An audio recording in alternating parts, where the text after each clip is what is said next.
السلام علیکم ورحمۃ اللہ وبرکاتہ۔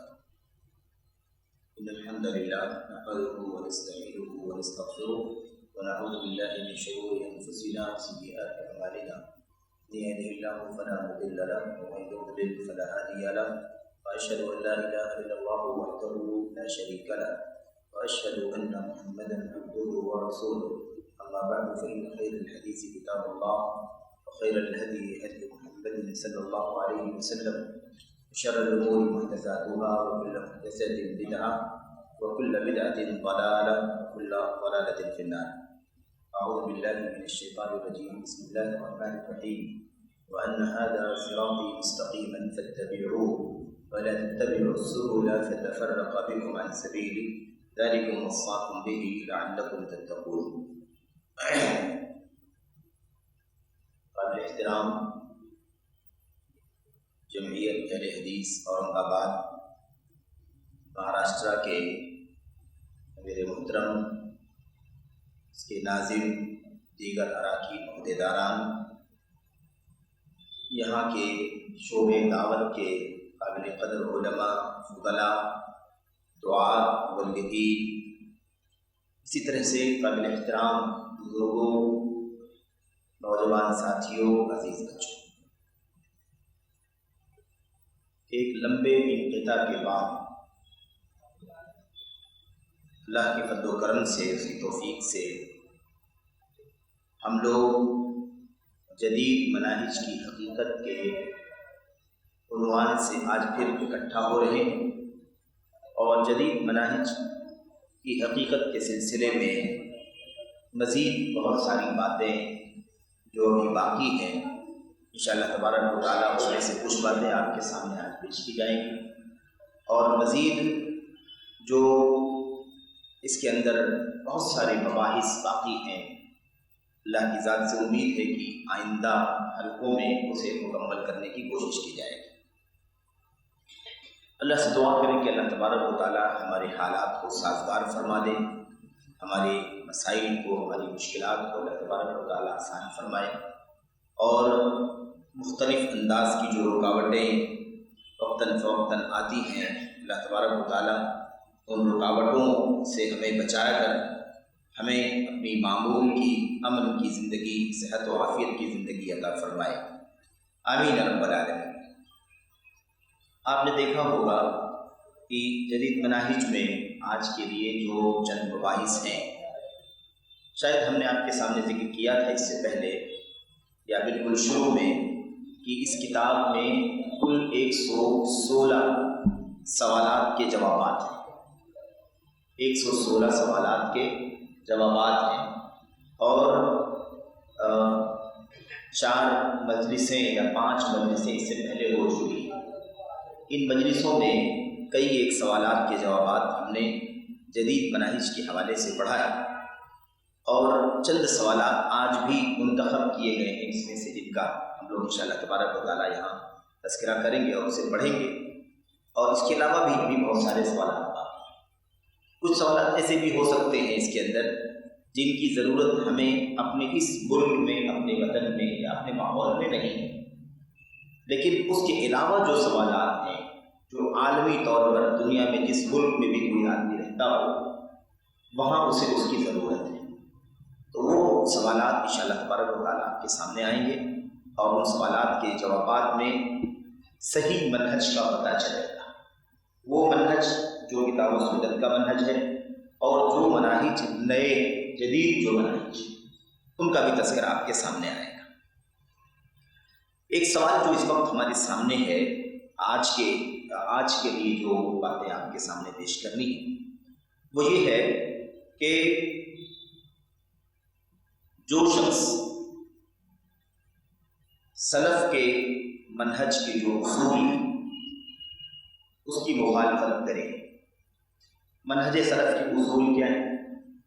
یہ ایک موضوع ہے، اور بہت ہی اہم موضوع ہے، بہت ہی بنیادی موضوع ہے کہ سلف صالحین کا جو منہج ہے اس کی بنیادیں کیا ہیں، اور ہو سکتا ہے کہ اس پر کوئی مستقل کوئی پروگرام ہو یا کوئی مستقل کوئی خطاب ہو، تو اس میں تفصیل سے آپ کو ساری باتیں پیش کی جائیں گی کہ سلف صالحین کا جو منہج ہے منہج سلف جو ہے اس کے اصول کیا ہیں، اس کے پرنسپلز کیا ہیں، اس کی بنیادیں کیا ہیں، اس پر انشاءاللہ تبارک و تعالیٰ بات کی جائے گی۔ بہرحال منہج سلف کے جو اصول ہیں اس کی مخالفت کرتا ہے کوئی آدمی، سلف کے منہج کے اصولوں کو نہیں مانتا، اس کے علاوہ جو دیگر مناہج ہیں، دیگر راستے ہیں، رافضیت کا راستہ ہو، شیعیت کا راستہ ہو، ہے نا، صوفیت کا راستہ ہو، روحانیت ہے، عقل پرستی، مودودیت، صوفیت، معتزلہ، اعتزال، عقلانیت، عقل پرستی، ہے نا، یا اور اگر باریک میں جائیں، نیچے اتریں، انکار حدیث، کیونکہ عقل کی بنیاد پر ہی حدیثوں کا انکار کیا جاتا ہے، لیکن حدیثوں کا انکار کرنے والوں کا ایک گروپ ہے ان کا، وہ کام کس نے کیا ہے، اس کا فاؤنڈر کون ہے، ان فاؤنڈرز کی حمایت کرتے ہوئے سلف کے منہج سے دور مخالفت کرتے ہیں، غیر سلفی منہج دیگر جو ہیں ان کا سپورٹ کرتے ہیں، ان کی حمایت کرتے ہیں، ان کے جو فاؤنڈرز ہیں ان فاؤنڈرز کی تعریف کرتے ہو، ان کی کیا کرتے ہو، تعریف کرتے ہو، بہت اچھے تھے، بہت کام کیا ہے، ایسا کیا ہے، ویسا کیا، مثال کے طور پر ایسا کام کرنے والے ہیں۔ اب سوال یہ ہے،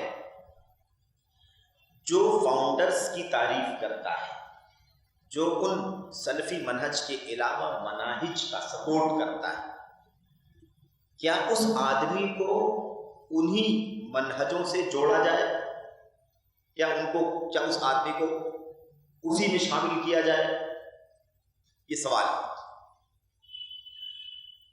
اب مسئلہ یہ ہے، یہ تو سوال بہت اہم ہے، اور آج کل کے دور میں یہ مسئلہ بہت زیادہ لوگوں کے سامنے ہو رہا ہے۔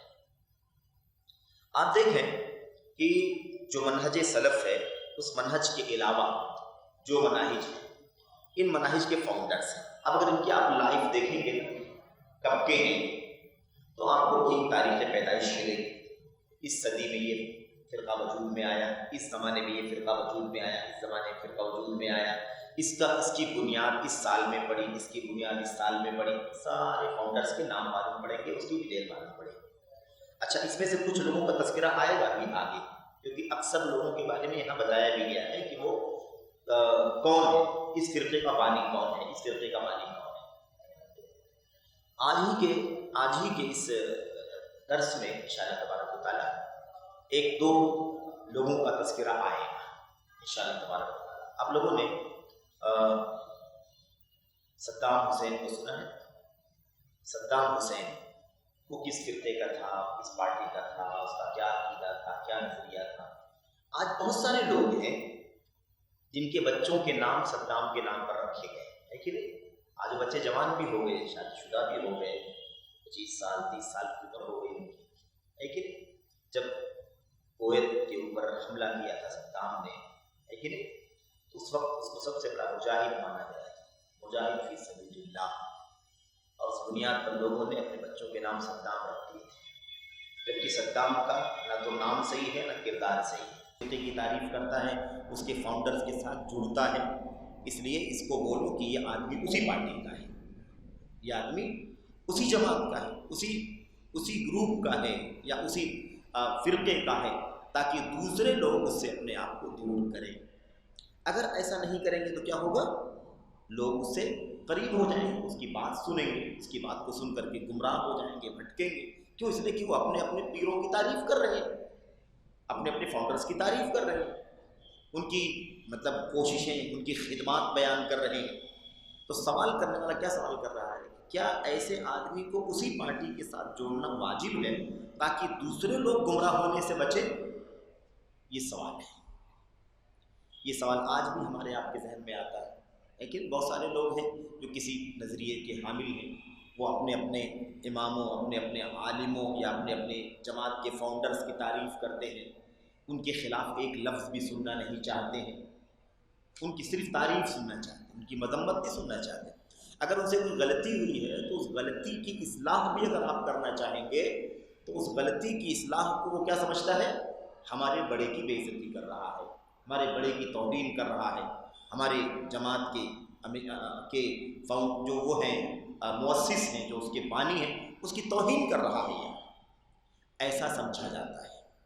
اچھا یہ بھی غلط بات بتا دوں میں آپ کو، حق بات جو ہے نا کسی کے بھی خلاف جائے، حق بات جیسے کہنے کا حکم ہے، ایسے ہی حق بات کے لیے آدمی کو اپنا سینہ کھولنے کی ضرورت ہے، کیونکہ یہ بات تو طے ہے کہ معصوم کوئی نہیں ہے سوائے اس کے جسے اللہ نے معصوم بنایا ہے۔ انبیاء علیہ السلام کے سوا کوئی معصوم نہیں۔ غلطی مجھ سے ہو سکتی ہے اور بالکل ہو سکتی ہے، 100% انسان ہے تو غلطی ہوگی، آپ سے ہو سکتی ہے، آپ سے ہو سکتی ہے، آپ سے ہو سکتی ہے۔ تو اب جب غلطی ہونے کا امکان ہے تو اگر کوئی اعتراض کر رہا ہے، کوئی غلطی ہماری بتا رہا ہے تو اس کو سننا ضروری ہے۔ اگر اس کا اعتراض غلط ہے یا وہ غلطی نہیں ہے اور وہ غلطی ہو رہی ہے بتانے والے کو تو اس کی وضاحت کر دی جائے، لیکن اگر میں کہوں کہ نہیں مجھے سننا ہی نہیں ہے، میں جو بولا ہوں وہ صحیح ہے، غلطی میں نہیں کر سکتا یا میری بات غلط نہیں ہے، تو یہ کیا ہوگا؟ یہ تعصب ہوگا، یہ ہٹ دھرمی کہلائے گا، یہ حق بات قبول نہ کرنے والی بات ہو جائے گی۔ اسی لیے آپ دیکھیے عمر بن خطاب رضی اللہ تعالیٰ عنہ کیا کہتے تھے رحم اللہ رجلا، رحم اللہ رجلا یا رحم اللہ امرأ اہدی الی عیوبی، اللہ تبارک و تعالیٰ اس آدمی پر رحم فرمائے جو میرے عیوب، میرے اندر جو عیب پایا جاتا ہے، جو میرے عیوب مجھے ہدیہ کر دے، یعنی کیا مطلب؟ میرے عیوب مجھے بتا دے، میری غلطیاں مجھے بتا دے کہ آپ یہ غلطی کر رہے ہیں، آپ سے یہ چوک ہو رہی ہے، آپ سے یہ مسٹیک ہو رہی۔ جو شخص مجھے میری غلطیاں بتائے، میری اصلاح کرنے کی کوشش کرے، اللہ تبارک و تعالیٰ کی اس آدمی پر رحمت ہو، اللہ کی رحمت ہو۔ آپ سوچیں عمر بن خطاب خلیفہ وقت اور اسلام کی دوسری سب سے بڑی شخصیت، نبی کریم صلی اللہ علیہ وسلم تو امت کے نبی، پوری انسانیت کے نبی رسول، لیکن اس امت کا سب سے اونچا انسان ابو بکر صدیق رضی اللہ تعالیٰ عنہ، اور اس کے بعد دوسری شخصیت عمر بن خطاب۔ انہوں نے کیا کہا؟ اللہ کی رحمت اس آدمی کے اوپر جو میری عیوب مجھے بتائے۔ سبحان اللہ۔ آج عجیب مسئلہ ہو چکا ہے، اس قدر کہہ لیجئے کہ عصبیت غالب ہے کہ کوئی بھی آدمی اپنی غلطیاں سننے کو تیار نہیں۔ بھئی آپ غلطی، میں غلطی کر رہا ہوں کہ نہیں کر رہا ہوں یہ تو بات کی بات ہے، لیکن میں سنوں تو صحیح کہ مجھے کیا کہا جا رہا ہے، میں کون سی غلطی کر رہا ہوں، مجھے بتانے والا کیا بتا، اس کو سننا ضروری نہیں ضروری، اسے سننا ضروری ہے۔ ہاں اگر وہ غلطی نہیں ہے تو میں وضاحت کر دوں گا غلطی نہیں ہے، صحیح ہے، لیکن میں اگر کہوں کہ مجھے سننا ہی نہیں، غلطی میں کر رہا ہوں، ایسی کوئی بات مجھے سننا ہی نہیں، ماننا ہی نہیں، تو یہ تو کیا ہے؟ یہ تو عناد ہے، یہ تو سرکشی ہے، طغیان ہے، یہ تو حد سے تجاوز ہے، یہ چیز کسی بھی طرح سے مناسب نہیں ہے۔ لیکن یہی آپ بات جان لیں کہ علم والا غلطی قبول کرنے کے لیے تیار رہتا ہے،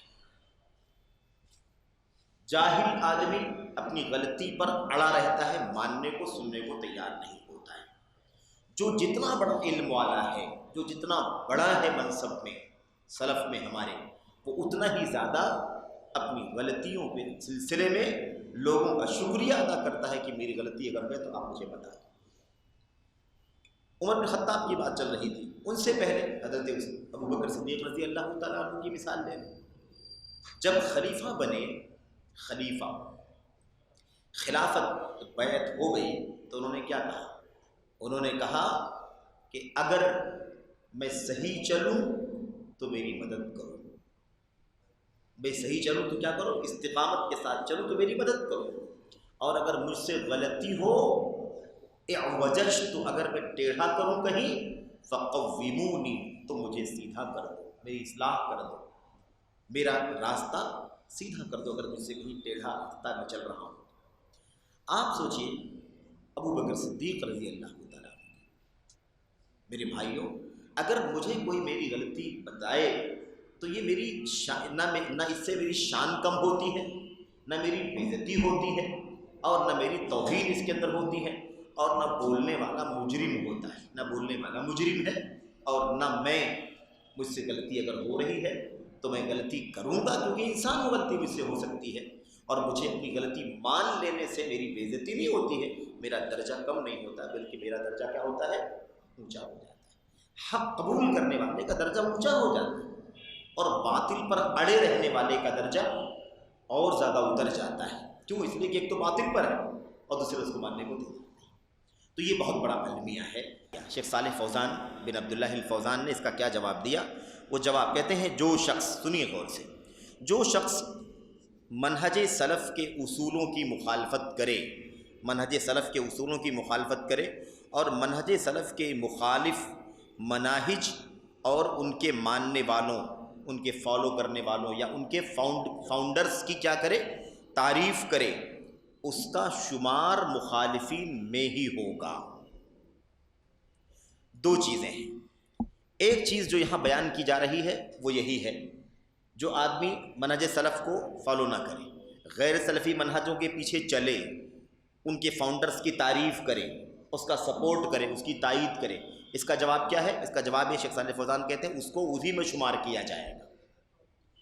کیوں؟ اس لیے کہ وہ اس کی تعریف کر رہا ہے، اس کا سپورٹ کر رہا ہے، اس کے فاؤنڈرز کی تعریف کر رہا ہے، اس کا مطلب وہ اسی کا آدمی ہے، اسی کا فرد ہے وہ۔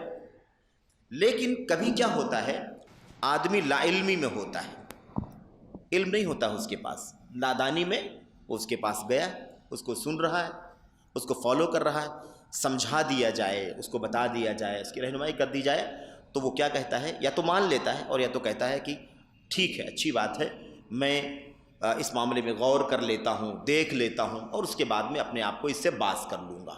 تو اگر غلطی اور چوک کی بنیاد پر یہ کام ہو رہا ہے نا، نادانی کی بنیاد پر ہو رہا ہے، بتانے کے بعد آدمی مان جائے تو اس کو اس میں شامل نہیں کیا جائے گا۔ لیکن جو آدمی جانتے ہوئے، بوجھتے ہوئے، سمجھانے کے باوجود جو آدمی انہی کی تعریف کرے، انہی کا سپورٹ کرے، انہی کا چرچا ہر طرف کرے، انہی کو پروموٹ کرے، میرے بھائیوں، اس کا حکم کیا ہے؟ اس آدمی کو انہی غیر مناہج میں، غیر سلفی مناہج میں شامل کیا جائے گا، وہ بھی مخالفین میں شامل کیا جائے گا۔ اب اللہ کے نبی صلی اللہ علیہ وسلم کی وہ حدیث جو ہم اکثر و بیشتر سنتے ہیں، کیا ہے وہ؟ من تشبہ بقوم فہو منہم، من تشبہ بقوم فہو منہم۔ یہاں پر قوم کا مطلب آپ یہ نہ سمجھیں کہ قوم کا مطلب نامزد دھرم اور دین کے ماننے والے ہی مراد ہے، نہیں، مطلب قوم یہود یا قوم نصارہ ہے نا، یا قوم مجوس، قوم فلاں، قوم، ایسا مت سمجھیں۔ قوم کا مطلب لوگ، قوم کا مطلب لوگ، ایک علاقہ، ایک گروپ لوگوں کا۔ اچھا، تو من تشبہ بقوم فہو منہم، سمجھ رہے ہیں نا؟ اگر اتفاقی چیز ہو جائے، اتفاقی چیز ہو جائے تو کوئی بات نہیں، لیکن اتفاقی چیز نہ ہو، بلکہ کیسی چیز ہو؟ ایسی چیز ہو کہ باقاعدہ اس کو جان کر کے، سمجھ کر کے، اس کا سپورٹ کر کے، اس کی تعریف کر کے، اس کی حمایت کر کے آدمی اس کے ساتھ میں اس کے جیسا کرتا ہو، تو ایسے صورت میں اس کو اسی میں شامل کیا جائے گا، اسی میں شمار کیا جائے گا۔ اسی اعتبار سے اللہ کے نبی نے فرمایا کہ جو کسی قوم کی مشابہت اختیار کرے وہ انہی میں سے۔ اب خیر بات لمبی ہو جائے گی اگر ہم اس وقت اس پر بات کریں مشابہت پر، تو اس لیے اسی پر اکتفا کرتے ہیں، اتنی سی بات پر۔ آگے جو ہے مزید وضاحت کرتے ہوئے شیخ کہتے ہیں اسے سلفی منہج کی دعوت دینا، اس آدمی کو جو دوسرے منہج کی تعریف کرتا، سپورٹ کرتا ہے، وہ انہی میں شامل کیا جائے گا، اس کو اسی میں سے مانا جائے گا۔ البتہ ہماری ذمہ داری کیا ہے؟ ہماری ذمہ داری یہ ہے کہ ہم اس کو منہج سلف کی دعوت دیں، منہج سلف کو اسے سمجھائیں، ایسے ہی اسے نصیحت کریں، کہ بھئی آپ جس راستے پر چل رہے ہو یہ راستہ صحیح نہیں ہے، اس میں یہ کمی ہے، اس میں یہ کمی ہے نا، یہ ساری باتیں ہم اس کو بتلائیں۔ ایسے ہی کہتے ہیں کہ اگر وہ بات مان لے، حق کی طرف لوٹ آئے، حق تسلیم کر لے، کہتے ہیں تو الحمدللہ، بہت اچھی بات ہے، حق تسلیم کر رہا ہے۔ کہتے ہیں اور اگر وہ حق تسلیم نہ کرے تو ایسی صورت میں اس سے قطع تعلق کر لیا جائے گا، اور اسے اپنے سے الگ تھلگ کر دیا جائے گا، اس کا بائیکاٹ کر دیا جائے گا۔ اب یہاں پر بات سمجھنے کی، شیخ صالح فوزان کا جواب کیسا ہے؟ اگر وہ حق تسلیم کر لے، مان لے، تب تو الحمدللہ، اور نہیں مانتا ہے تو ایسی صورت میں ہم اس کا ساتھ نہیں دیں گے، ہم اس کا ساتھ نہیں دیں گے، نہ ہم اس کے ساتھ رہیں گے، نہ اس کو اپنے ساتھ رہنے دیں گے۔ کیوں؟ اس وجہ سے کہ اگر اس کو اپنے ساتھ رکھیں گے یا ہم اس کے ساتھ رہیں گے تو یہ دیکھنے والی عوام کیا سمجھے گی؟ صحیح ہے، یہ صحیح ہے، حق پر ہے، منہج سلف پر چلنے والا آدمی ہے، اس کی باتوں کو سن سکتے ہیں، اس کی باتوں پر عمل کر سکتے ہیں، اس کی دعوت کو سن سکتے ہیں، اس کی کتابیں پڑھ سکتے ہیں، مثال کے طور پر۔ تو اب دیکھیں، ایک بات تو یہاں خاص طور پر سمجھ میں آتی ہے شیخ صالح فوزان کے جواب سے، وہ ہے کہ اگر وہ اتفاقی طور پر غلطی سے اگر کسی کے ساتھ چلا جائے، کسی کی غلطی سے تعریف کر رہا ہو، ہے نا، اگر ایسا ہوتا تو وہ ہمارے آپ کے سمجھانے سے مان جاتا، ہمارے اور آپ کے سمجھانے سے مانتا، نصیحت کرنے تسلیم کرتا، بولتا ہاں یار مجھے تو معلوم نہیں تھا، اچھا ہوا، شکریہ آپ کا کہ آپ نے ہمیں رہنمائی کی، مجھے تو معلوم ہی نہیں کہ ایسا کچھ تھا، یار میں تو نادانی میں یہاں پہنچ گیا تھا، بہت بہت شکریہ، میں اس کو چھوڑ دیتا ہوں۔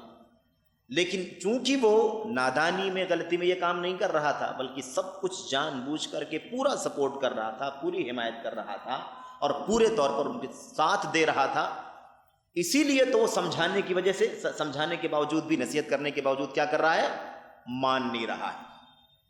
یہ اس بات کی دلیل ہے کہ جو کسی چیز کو سیریسلی فالو کرتا ہے وہ سمجھانے کے باوجود بھی اس سے مانتا نہیں، اس کو پھر بہت ٹائم لگتا ہے، بہت ٹائم لگتا ہے۔ اللہ تبارک و تعالیٰ اگر توفیق دیتا ہے تو توبہ کر لیتا ہے، اور اگر نہیں توفیق ملتی ہے اور وہ ہدایت نہیں چاہتا ہے تو پھر اسی میں بہکتا رہتا ہے۔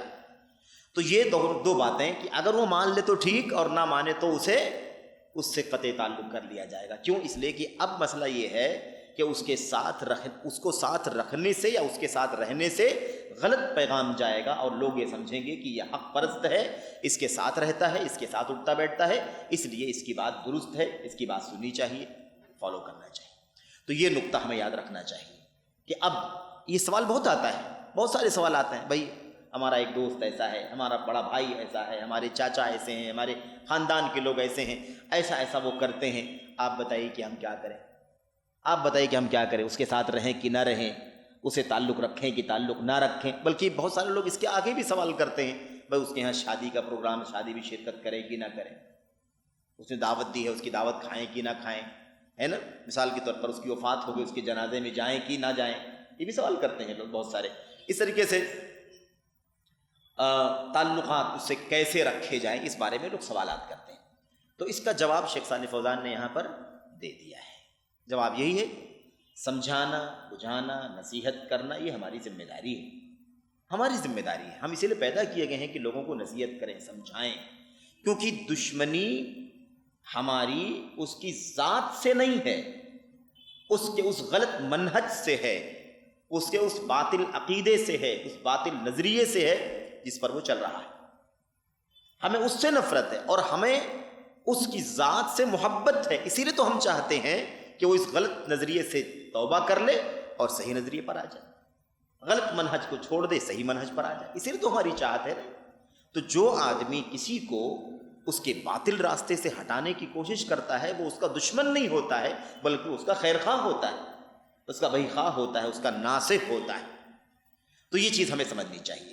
اچھا، اب یہاں پر ایک بات ہمیں اور سمجھنا چاہیے۔ بہت سارے ہمارے بھائی کہتے ہیں کہ بھائی اگر ہم اس سے تعلق ختم کر لیں، قطع تعلق کر لیں، بائیکاٹ کر دیں، تو پھر اس کو دعوت کیسے دیں گے، اس کو سمجھائیں گے کیسے؟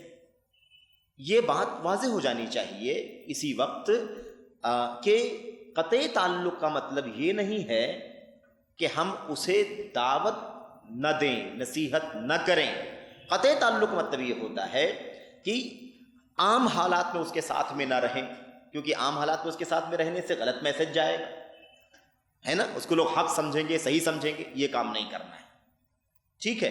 دوسری چیز یہ ہے کہ قطع تعلق کا مطلب یہ ہے کہ ہم اس کے ساتھ اس کے منہج میں تعلق نہ رکھیں، اس کے نظریے میں تعلق نہ رکھیں، اس کی فکر میں تعلق نہ رکھیں، اس اعتبار سے قطع تعلق ہے، اس اعتبار سے قطع تعلق۔ ورنہ ہم موقع دیکھ کر کے، تنہائی دیکھ کر کے، کوئی فرصت کا موقع دیکھ کر کے، ٹیلی فون کے ذریعے سے، خط لکھ کر کے، جو بھی پاسبل ہو اس کے ذریعے سے اس کو حق کا پیغام پہنچاتے رہیں۔ تو قطع تعلق دو معنی میں، ایک معنی میں کہ لوگوں کے سامنے ہم عوامی طور پر یعنی عمومی طور پر عام حالات میں اس کے ساتھ میں اٹھنا بیٹھنا نہ کریں، کیونکہ اٹھنا بیٹھنا کرنے سے، ساتھ ساتھ میں رہنے سے، دوستانہ تعلقات ظاہر کرنے سے لوگ گمراہ ہوں گے لوگ۔ اور دوسری چیز، اس کے اس منہج سے چونکہ نفرت ہے، اس لیے اس منہج میں اس کا ہمیں ساتھ دینے سے بائیکاٹ کرنا ہے، ورنہ ایک تعلق، اس طرح کا تعلق ہمیشہ اس سے رکھنا ہے کہ ہم اس کے ساتھ ہمدردی کریں، اس کو حق راستہ دکھائیں، باطل منہج سے اس کو دور کرنے کی کوشش کریں، اس کو تنہائی میں مل کر کے اس کے ڈاؤٹس، بھئی آپ بتاؤ، پلیز بتاؤ، ہمیں آپ سے کوئی نفرت نہیں ہے، بس آپ کا جو راستہ ہے وہ راستہ سلف کا راستہ نہیں ہے، اس لیے ہم چاہتے ہیں کہ آپ اس چیز کو سمجھیں۔ ہماری اور آپ کی جو دوری ہو گئی ہے بظاہر، وہ دوری اس لیے ہے کہ آپ کا منہج صحیح نہیں ہے، ورنہ آپ سے ہمیں دشمنی نہیں ہے میرے بھائی، آپ ہمارے بھائی ہیں، آپ سے ہمیں محبت ہے، ہم چاہتے ہیں کہ آپ راہ حق پر آ جائیں۔ تو اس معنی میں ہرگز قطع تعلق کا مطلب یہ نہیں ہے، یہ تو بڑا آسان ہو جائے گا مسئلہ میرے بھائیوں، یہ ہماری بات نہیں مانتے، یہ ہمارے خلاف ہے تو ہم سے قطع تعلق، چاہے باپ ہے تو قطع تعلق، بھائی ہے تو قطع تعلق، فلاں ہے تو قطع تعلق، دوست ہے، کنبہ قبیلہ رشتہ دار، قطع تعلق، یہ مطلب نہیں ہے اس کا، مطلب یہی ہے کہ اس کے اس فکر میں ہمیں ساتھ نہیں دینا ہے، اور عام حالات میں اس کے ساتھ میں اٹھنا بیٹھنا نہیں کرنا ہے، ورنہ اس کو تنہائی میں مل کے، فون کر کے، خط کے ذریعے، کسی اور ذریعے سے ہم اس کو سمجھاتے رہیں، پیغام پہنچاتے رہیں، کسی کے ذریعے سے پیغام پہنچائیں، کوئی کتاب اس کے پاس بھیجیں، ہے نا، کوئی ویڈیو آڈیو اس کو بھیجیں، اور ہم کوشش کریں کہ ہم اس کی اصلاح کر لے جائیں۔ یہ تعلق ہمیشہ قائم رہے گا، یہ تعلق کبھی ختم نہیں ہوگا، ورنہ اگر یہی مسئلہ ہوتا تو میرے بھائیو سارے مشرکوں سے، کافروں سے، یہ تو باطل منہج کی بات چل رہی ہے نا، مشرکوں سے، کافروں سے ہمارا کوئی تال میل کبھی ہونا ہی نہیں چاہیے، لیکن کیا ہم کو حکم ہے کہ نہیں حکم مشرکوں کو شرک سے دور کرنے کی دعوت دے، مشرکوں کو توحید کی دعوت دے، اس کا حکم ہے کہ نہیں حکم ہے؟ ہمیں دینا ہی ہے، کرنا ہی ہے، ان کو شرک سے دور کرنا ہے، بدعتیوں کو بدعت سے دور کرنا ہے، کفر سے دور کرنا ہے، نفاق سے دور کرنا ہے، یہ ہماری ذمہ داری ہے اور یہ ذمہ داری ہمیشہ رہے گی۔ تو اگر شرک اور مشرکین سے ہمیں یہ تعلق رکھنا ہے کہ ہم اس کو شرک سے دور کریں، توحید کی دعوت دیں، کفر سے دور کریں، ایمان کی دعوت دیں، نفاق سے دور کریں، بدعت سے دور کریں، یہ ہماری ذمہ داری ہے میرے بھائیوں۔ تو قطع تعلق کا مطلب یہ ہرگز نہیں ہوتا ہے، قطع تعلق کا مطلب یہ ہرگز نہیں ہوتا ہے کہ ہم کیا کریں، ہم اس سے کوئی بھی تعلق نہ رکھیں، حتیٰ کہ اس کو دعوت بھی نہ دیں، یہ معنی ہرگز بھی نہیں ہے قطع تعلق۔ ورنہ ایمان والے شرک والوں کو دعوت دیں گے کہ نہیں دیں گے؟ دعوت دیں گے توحید کی۔ قطع تعلق کا مطلب یہ ہوتا ہے کہ نہیں، کوئی تعلق نہیں رکھنا ہے تو دعوت کیسے دیتے؟ اس لیے یہ بات اپنی جگہ پر واضح ہو رہنی چاہیے کہ بھائی قطع تعلق کا مطلب یہی ہوتا ہے کہ ان کے اس باطل عقیدے، باطل نظریے، باطل منہج میں ہمارا کوئی ساتھ نہیں ہے، کوئی تال میل نہیں ہے، اور عام حالات میں لوگوں کے سامنے ملاقات نہیں ہے اس کی، بس تاکہ اس کا غلط نتیجہ نہ جائے۔ اس کے بعد شیخ رحمۃ اللہ علیہ نے مملکت سعودی عرب کے اعتبار سے ایک بات کہی ہے، اور ہم سمجھ لیں اس کو بھی، اس سے سعودی عرب کی عظمت سمجھ میں آئے گی، اور اس کا وہاں کا منہج، اور وہاں کی جو اہل علم کی خدمات ہیں، وہاں پر ایک پلیٹ فارم ہے، ایک جماعت ہے، مطلب منہج یعنی حکومت کے اعتبار سے یہ ہمارے سامنے انشاءاللہ تبارک و تعالیٰ واضح ہوگا۔ کہتے ہیں کہ شیخ صالح فوزان کہتے ہیں میرا خیال ہے کہ توحید اور منہج سلف کی بنیاد پر، توحید اور منہج سلف کی بنیاد پر قائم ہونے والا یہ ملک سعودی عرب، کہتے ہیں اس ملک میں انشاءاللہ ایسا کرنے والا کوئی نہیں ہوگا۔ کیسا کرنے والا؟ منہج سلف کے علاوہ کسی منہج کو فالو کرے، منہج سلف کو نہ مانے، غیر سلفی منہج کو فالو کرے، اس کے فاؤنڈرز کی تعریف کرے، ان کا سپورٹ کرے، ان کی حمایت کرے۔ شیخ صالح فوزان کہتے ہیں یہ ملک توحید کے بیس پر قائم ہوا ہے، یہ ملک سلف کے طریقے پر قائم ہوا ہے، اس لیے اس ملک میں میرا خیال ہے، شیخ صالح فوزان کہتے ہیں میرا خیال ہے کہ ایسا کوئی آدمی نہیں ہوگا۔ یہ بات بالکل حق ہے۔ جب تک میڈیا کے وسائل اتنی تیزی کے ساتھ، جو آج کل تو ہر سیکنڈ پر ہر چیز اپڈیٹ ہوتی ہے، میرے بھائیوں جب میڈیا نہیں تھا، آج سے 50 سال پہلے کی مثال آپ لے لیں، تو حقیقت یہ ہے کہ مملکت سعودی عرب کے اندر ایک ہی منہج، ایک ہی عقیدہ، ایک ہی نظریہ، ایک ہی امام، ایک ہی قبلہ، ایک ہی کعبہ، حکومت کے طور پر تو آج بھی وہی ہے، لیکن عوام کے اندر بھی یہی مسئلہ تھا، عوام میں بھی یہی معاملہ تھا۔ اس میں فساد کب آیا؟ فساد دھیرے دھیرے آیا جب میڈیا کے ذریعے سے، میڈیا کا مطلب یہ ہے کہ یہ میڈیا جو آیا آج کل الیکٹرانک، اس سے پہلے جو آنے جانے والوں کی وجہ سے یہاں سے وہاں کی کتابیں یہاں کی کتابیں وہاں کا نظریہ یہاں کا نظریہ وہاں، ایک زمانے تک مملکت سعودی عرب کے لوگ باہر کے ممالک کا سفر بہت کم کرتے تھے، صرف تعلیم کے کاموں، تعلیمی غرض سے، تجارت کے غرض سے ضروری سفر کیا کرتے تھے۔ آج حالت ایسی ہو گئی ہے کہ آج ساری دنیا ایک دوسرے کے ساتھ کیا ہو گئی ہے؟ بالکل مشبوک ہو گئی ہے، گتھم گتھا ہو گئی ہے ساری دنیا، یہاں کے لوگ وہاں کے لوگ، عملی تو پریکٹیکل بھی، اور اس کے علاوہ میڈیا کے ذریعے سے تو کوئی فرق باقی نہیں بچا ہے، سب چیزیں کیا ہو گئی ہیں؟ ایک دوسری طرف ٹرانسفر ہو رہی ہیں۔ تو اس سے اگر اس دور سے پہلے کے حالات کو ہم دیکھیں تو آپ کو واقعی مملکت سعودی عرب کے اندر ایک ہی منہج، ایک ہی عقیدہ، ایک ہی جماعت، ایک سب کچھ ایک ہی ملتا، کوئی معاملہ نہیں تھا۔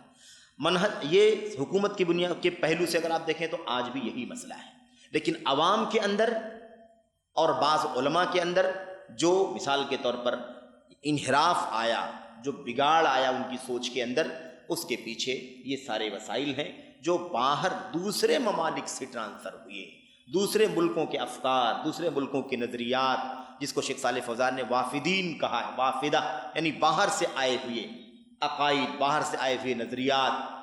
آپ کو شاید یاد ہو، یہ ہماری جو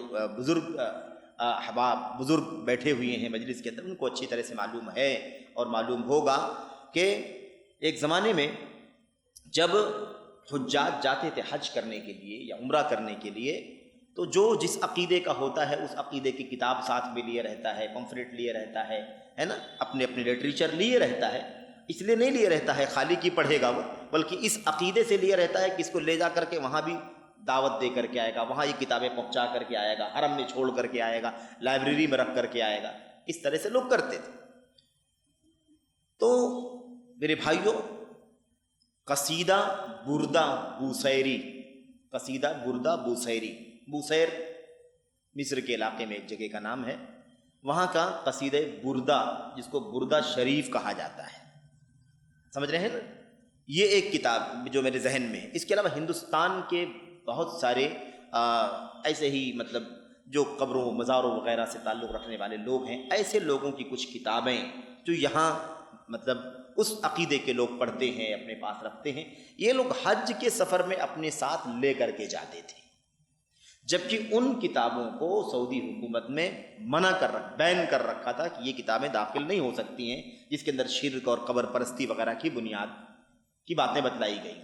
اور ایسی اکثر و بیشتر کتابوں کو ایئرپورٹ پر ضبط کر لیا جاتا تھا، روکا جاتا تھا، ضبط کر لیا جاتا تھا، یا تو چھین کے رکھ لیا جاتا تھا، یا پھر اس کو اپنے پاس ضبط کر لیا جاتا تھا اور اس کا ڈیٹا نوٹ کر لیا جاتا تھا کون سا آدمی ہے یہ، اور پھر واپسی میں اس کو اس کے حوالے کیا تو ملک ہندوستان سے آیا ہندوستان لے کر کے جاؤ، پاکستان سے آیا پاکستان لے کر کے جاؤ، یہ کتابیں سعودی عرب میں داخل نہیں ہو سکتی۔ لیکن بہرحال دھیرے دھیرے ان تمام چیزوں میں نرمی آتی گئی، وہ چیز نہیں رہ گئی، وہ نظام نہیں رہ گیا، اور پھر میڈیا کے ذریعے سے ساری چیزیں یہاں سے وہاں پھیلنے لگی، پھر یہ فرق ہی ختم ہو گیا۔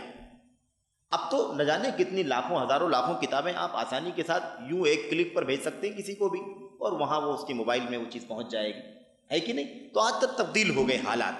تو بہرحال کہنے کا مطلب یہ ہے کہ اس وقت جو شیخ صالح فوزان کہہ رہے ہیں، کہتے ہیں کہ میں نہیں سمجھتا کہ سعودی عرب کے اندر جو توحید و سنت کا ملک ہے، منہج سلف کا ملک ہے، اس میں یہاں کوئی آدمی بھی ایسا ہوگا جو غیر سلفی منہج کو چھوڑتا ہو، غیر سلفی منہج کو فالو کرتا ہو، اور غیر سلفی منہج کے فاؤنڈرز کی تعریف کرتا ہو۔ مجھے نہیں لگتا ہے کہ سعودیہ میں ایسا کوئی آدمی ہوگا، سمجھ رہے ہیں؟ اب آپ محسوس کر سکتے ہیں کہ کتنے اعتماد کے ساتھ شیخ صالح فوزان جیسی شخصیت نے یہ بات کہی ہے، اور یہ حقیقت ہے۔ آج بھی آپ کو کتابوں میں ساری چیزیں ملیں گی کہ باقاعدہ علماء لکھتے ہیں کہ یہ عقیدہ، یہ نظریہ ہمارے یہاں نہیں تھا، یہ باہر سے آیا ہے، یہ عقیدہ نظریہ ہمارے یہاں نہیں تھا، یہ کہاں سے آیا ہے؟ باہر سے۔ اس کی سب سے بڑی مثال کیا معلوم ہے آپ کو؟ مملکت سعودی عرب میں اس حوالے سے جو سب سے بڑی مثال ہے وہ مثال اخوانیت کی ہے۔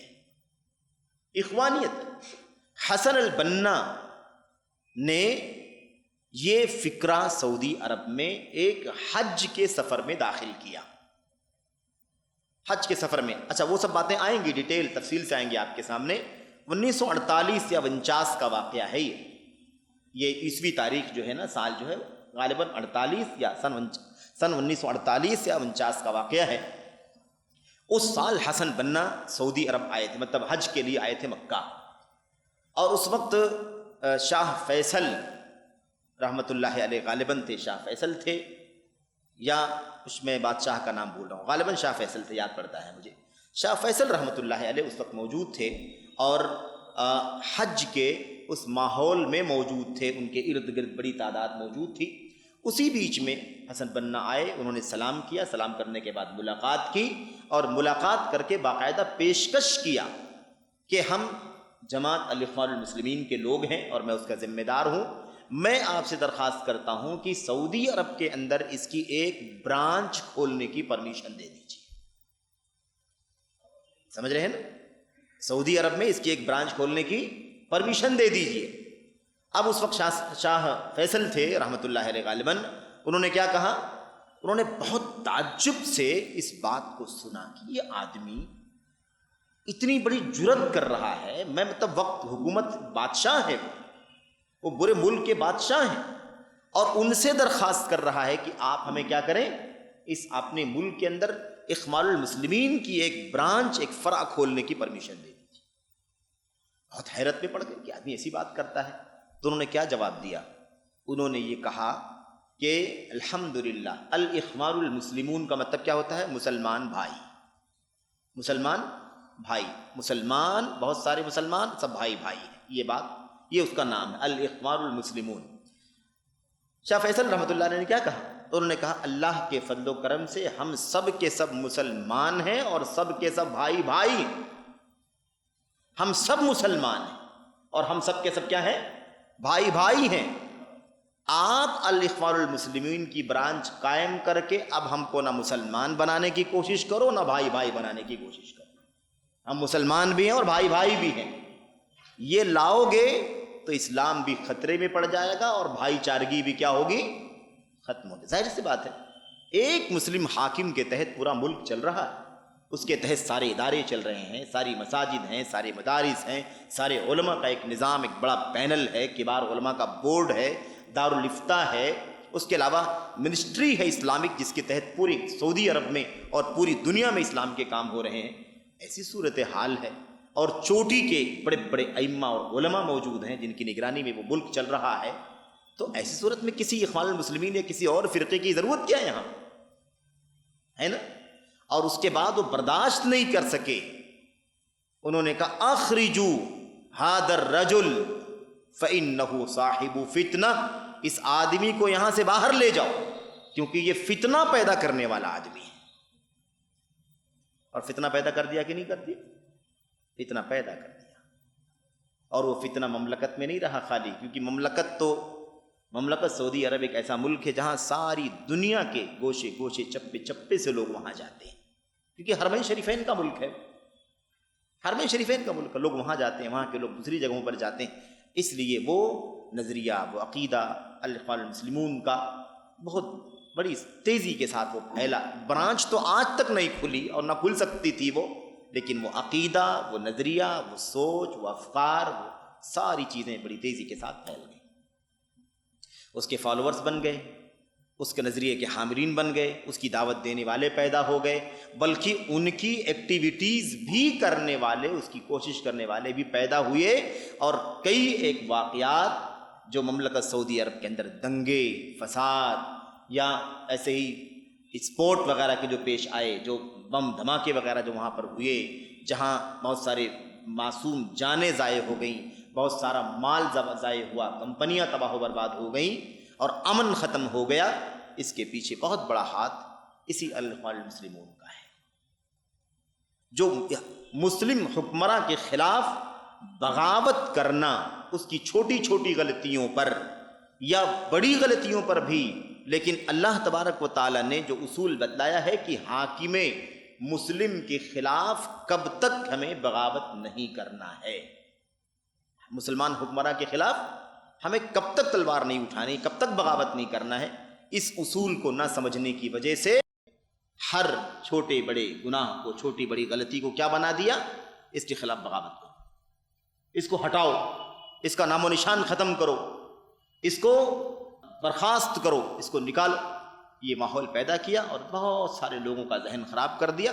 اور آج وہ حدیثیں آپ غور کریں کہ یہ باتیں نبی کریم صلی اللہ علیہ وسلم کی جو حدیثوں میں آتی ہیں کہ آپ نے مسلم حکمراں کا مقام، اس کی حیثیت، اس سے غلطی بھی ہو، اس سے ظلم بھی ہو رہا ہو، وہ گناہ کبیرہ بھی کر رہا ہو، رعایا کے اوپر وہ ظلم بھی کر رہا ہو، رعایا کے پیٹھ پر درے مار رہا ہو، ان کے مال چھین رہا ہو، اس کے باوجود بھی اللہ کے نبی صلی اللہ علیہ وسلم نے فرمایا کہ بغاوت کا قدم نہیں اٹھانا، کیونکہ یہ جو فساد دکھائی دے رہا ہے یہ فساد اس سے بہت چھوٹا فساد ہے جو بغاوت کرنے کے بعد فساد پیدا ہوگا۔ سمجھ رہے؟ اللہ کے نبی علیہ الصلوۃ والسلام کی حدیثیں، کتنی ساری حدیثیں موجود ہیں۔ اچھا، ایک بات تو یہ ہو گئی۔ دوسری چیز، مسلم حکمراں سے غلطیاں ہو رہی ہیں، کمیاں ہو رہی ہیں، گناہ کے کام ہو رہے ہیں، وہ مثال کے طور پر شریعت کی مخالفتیں کر رہا ہے، کوئی قانون ایسا لا رہا ہے جو قانون قرآن و سنت کے خلاف ہے۔ بھئی انسان ہے، غلطی تو کر سکتا ہے، ایسا نہیں کہ وہ معصوم تو کوئی نہیں ہے۔ تو ایسی صورت میں ہمیں ایک کام بغاوت نہیں کرنا ہے، اور ہمیں کرنا کیا ہے؟ وہ کبھی بھی کوئی اخوانی، خارجی، رافضی آپ کو نہیں بتلائے گا، وہ حدیثیں کبھی آپ کے سامنے نہیں لائیں گے، وہ سمجھ رہے ہیں؟ ذہن خراب کریں گے، وہ باتیں نہیں لائیں گے۔ کیا؟ دعا کرو۔ کیا کرو؟ ان کے لیے دعا کرو، تنہائی میں انہیں مل کر کے انہیں نصیحت کرو۔ ہم تنہائی میں پہنچ کے نصیحت کر سکتے ہیں؟ کریں، نہیں کر سکتے ہیں جو پہنچ سکتا ہے اس کے ذریعے سے کروائیں۔ خطوط ہیں، ہے کہ نہیں؟ میلز ہیں، بہت سارے راستے ہیں الحمدللہ۔ اور آج کل تو مطلب میں سمجھتا ہوں کہ کوئی کہہ سکتا ہے کہ یار آج بہت فاصلہ ہو گیا اور ڈائریکٹلی کوئی کسی حاکم سے، بادشاہ سے ملاقات نہیں کر پائے گا، لیکن وہ جو زمانہ جس کی بات چل رہی ہے نا، یہ شاہ فیصل والی بات جو ہو رہی ہے، حسن بننا کی بات جو ہو رہی ہے، میرے بھائی، وہ دور تھا جس دور میں حکمران اپنے عوام سے ایسے ملاقات کرتے تھے جیسے خلافت راشدہ میں خلفائے راشدین اپنے عوام سے ملاقات کرتے تھے، باقاعدہ ملنا چلنا ہے نا، سواریوں کے اوپر دھیرے دھیرے لوگ سلام کر رہے ہیں، لوگ مصافحہ کر رہے ہیں، لوگ روک کر کے اپنے مسائل پیش کر رہے ہیں، اپنی کوئی شکایت ہے وہ درج کر رہے ہیں، یا مثال کے طور پر کوئی بیمار ہے، اس کو قرض کی تعاون کی ضرورت ہے، اس کا مطالبہ کر رہے ہیں، اور یہ ساری چیزیں وہ نوٹ ہوتی تھی، اور اس کے بعد ان کا جو خادم ہوتا تھا، اس کے ذریعے سے وہ سارے کام پورے کیے جاتے تھے۔ ہمارے اساتذہ بتاتے تھے مدینہ یونیورسٹی کے اندر، اور یہاں بھی مملکت، یہاں پر ہندوستان کے ہمارے جو علماء ہیں، اہل حدیث، بڑے علماء جنہوں نے سعودی عرب کو اور اس دور کو دیکھا ہے، وہاں وہ رہے ہیں، وہ کہتے ہیں باقاعدہ کہ شاہ فیصل وغیرہ کا جو دور ہے، اس دور کو اگر کوئی یاد کر لے گا تو خلافت راشدہ کی یاد آ جائے گی، اتنا زیادہ صالح اور نیک دور تھا۔ دھیرے دھیرے بین الاقوامی پریشر، بین الاقوامی نظام، دباؤ، ظلم، کرپشن۔ اچھا، جب یہ معاملہ ہوگا کہ مسلمان حکمراں کی جان محفوظ نہیں ہے، دنگائی اسے قتل کر سکتے ہیں، دنگائی بم وسفوٹ کر سکتے ہیں، دنگائی مثال کے طور پر اس کے خلاف بغاوت کا جھنڈا اٹھا سکتے ہیں، تو آپ بتائیے کہ مسلم حکمراں کیسے اتنی آسانی کے ساتھ لوگوں کے بیچ میں گھوم پائے گا، رہ پائے گا؟ ہے کہ نہیں؟ ان حالات نے معاملات کو سینسیٹیو بنا دیا بھائی۔ اس طرح کے حالات میں جب حالات بگڑتے گئے تو اس طرح کے حالات پیدا ہوتے چلے گئے۔ بھائی ہدایات اور رہنمائیاں موجود ہیں ہمارے پاس کہ ہم مسلم حکمراں کے سلسلے میں کے ساتھ ہمیں تال میل کیسے رکھنا ہے۔ یہ تو طے ہے کہ کوئی مسلم حکمراں معصوم نہیں ہو سکتا، اس سے جرائم ہوں گے، اس سے گناہ ہوں گے، اس سے غلطیاں ہوں گی، صغیرہ گناہ ہوں گے، کبیرہ گناہ ہوں گے، سب ہو سکتے ہیں، اور بالکل 100% ہو سکتے ہیں، یہ تو طے ہے۔ تو اب ہمیں اللہ کے نبی علیہ السلام کی ہدایات پر عمل کرنا ہے۔ آج ہمارے بیچ میں، ہم جہاں رہتے بستے ملک ہندوستان کے اندر، یہاں کتنے ہمارے بھائی ہیں جن کے عقیدے کا حصہ ہے کیا؟ مملکت سعودی عرب اور وہاں کے حکمرانوں اور وہاں کے علماء کی مذمت کرنا، ان کی تنقیص کرنا، ان کی توہین کرنا، ان کا وزن کم کرنا، ان کی حیثیت کو برا دکھانا۔ یہ ہمارے بہت سارے بھائی یہاں پر رہتے ہیں ہندوستان کے اندر جو اس نظریے کے ہیں کہ یہ کیا ہے، یہ مسلم حکمراں غلط ہے، باطل ہیں، ان کی حکومت غلط، ان کا آنا غلط، ان کا بادشاہ بننا غلط۔ جو علماء وہاں ملک میں موجود ہیں وہ علماء بھی سب کے سب درباری علماء ہیں، سب کے سب بکے ہوئے ہیں، سب پریشر میں ہیں وغیرہ۔ یہ سارے فساد کہاں سے نکل کر کے آئے ہیں؟ وہی خارجی ذہنیت سے نکل کر کے آئے، اور اس کا جھنڈا بڑے پیمانے پر جس نے اٹھایا ہے وہ خوارج کے بعد، خوارج جن کا وجود حضرت علی بن ابی طالب رضی اللہ تعالیٰ عنہ کے دور میں اور اس کے آس پاس ہوا، اور اس کی بشارت نہیں بلکہ کہہ لیجیے کہ خبر نبی کریم صلی اللہ پیشین گوئی نبی کریم صلی اللہ علیہ وسلم نے اپنے زمانے میں دے دی تھی۔ ان کے بعد اگر کوئی جھنڈے کو بڑے پیمانے پر اٹھایا ہوا ہے اور سنت کے نام پر اٹھایا ہے، کیونکہ سنیت شیعیت کو تو سمجھتے ہیں ہم، لیکن جو سنت کا نام لیوا جس نے اس جھنڈے کو اٹھایا ہے سب سے بڑے پیمانے پر، وہ یہی ہے میرے بھائیوں، جو جنہیں اخوانیت کہا جاتا ہے، جسے قطبیت کہا جاتا ہے، سمجھ رہے ہیں نا؟ یہ سب سے بڑا اونچا جھنڈا ہے جو اس کے خلاف اٹھایا گیا ہے۔ بہرحال تو بات کیا ہو رہی ہے؟ شیخ صالح فوزان کہتے ہیں آگے، کہتے ہیں کہ ایسی کوئی بات میں سمجھتا ہوں وہی آدمی کر سکتا ہے جو جس کو اس کے بارے میں علم نہ ہو، جس کو ایسا علم نہ ہو، ورنہ اس ملک کے اندر کوئی آدمی ایسا کام نہیں کر سکتا ہے۔ کہتے ہیں جو مخالف افکار و نظریات رکھنے والے کچھ لوگوں کے بارے میں حسن ظن رکھتا ہو، یعنی ایسے لوگوں کے بارے میں حسن ظن کوئی رکھتا ہوگا، اچھا گمان رکھتا ہوگا، وہی اس طرح کی بات کر سکتا ہے، ورنہ کوئی کیسے غیر سلفی منہج کی تعریف کوئی کیسے کر سکتا ہے؟ اس کے فاؤنڈرز کی کوئی تعریف کیسے کر سکتا ہے؟ اس کا مجھے کہتے ہیں میں نہیں سمجھتا کہ ایسا ہو سکتا ہے۔ کہتے ہیں اور وہ بھی کیوں تعریف کرے گا؟ کہتے ہیں اسی لیے تعریف کر سکتا ہے کہ اسے ان کے منہج اور فکر کی حقیقت کا علم نہیں ہے، وہ نہیں جانتا ہے کہ اس کی فکر کیا ہے، اس کا راستہ کیا ہے، اس کا منہج کیا ہے، وہ کیا کس ٹریک پر چلتا ہے، اس کو نہیں پتا ہوگا۔ کہتے ہیں لیکن اگر اس کے سامنے حقیقت کھولی جائے، صحیح منہج بتلایا جائے اور روشنی اس کے سامنے لائی جائے تو اللہ کی ذات سے امید ہے کہ وہ حق بات کو سنے گا بھی اور اس کو قبول بھی کر لے گا۔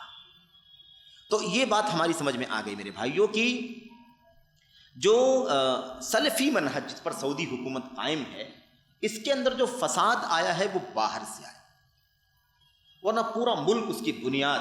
اچھا ایک بات اور سمجھیں کہ اگر کوئی چیز کسی بنیاد پر قائم کی جائے لیکن اس بنیاد کو محفوظ رکھنے کے لیے، اسی بنیاد پر تربیت دینے کے لیے، تعلیم دینے کے لیے، اسی بنیاد پر پورے ملک کا نظام اور سیٹ اپ اگر نہ قائم کیا جائے تو اس کے اندر بگاڑ دھیرے دھیرے آ جاتا ہے۔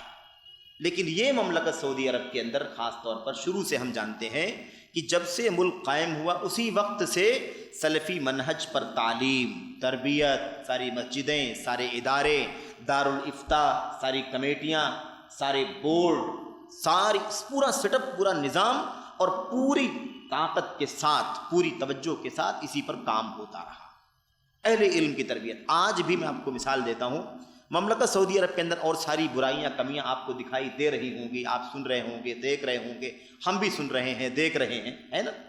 لیکن آپ نے کبھی شرک اور قبر پرستی نہیں سنی ہوگی مملکت سعودی عرب کے اندر۔ کیا وجہ ہے اس کی؟ آپ سوچئے کہ توحید کی دعوت اتنی مضبوط وہاں پر ہے کہ بچہ بچہ توحید اس کی رگ و ریشے میں ہے، اس کے باوجود آج بھی مملکت سعودی عرب کی بیشتر مسجدوں میں کتاب التوحید کا درس ہوتا ہے، آج بھی پورے اہتمام کے ساتھ ہوتا ہے۔ کبھی ہم سمجھتے ہیں کہ یار یہاں توحید کے بارے میں اتنی ساری بات کرنے کی کیا ضرورت ہے، ماشاءاللہ توحید پرست۔ میرے بھائی اگر یہ تسلسل نہ ہوتا، یہ التزام اور پابندی کے ساتھ توحید کی دعوت مسلسل شروع سے لے کر کے اب تک اور آج بھی اگر ایسے نہ چلائی جائے تو عقیدے کا بھی فساد آتا، توحید میں بگاڑ آتا۔ میرے بھائیوں ان کی توحید میں وہ کھراپن اور وہ سلامتی باقی نہیں رہتی۔ اس کی مثال اگر آپ غور کر کے دیکھ لیں، ہمارے ملک کے عزیز، وطن عزیز ہندوستان کے اندر اہل حدیث منہج فکر، الحمدللہ اہل حدیث یہ بہت بڑی تعداد میں کہاں تھے؟ ملک کے گوشے گوشے میں الحمدللہ ہے، لیکن سب سے بڑی جماعت جو ہے وہ کہاں رہی ہے؟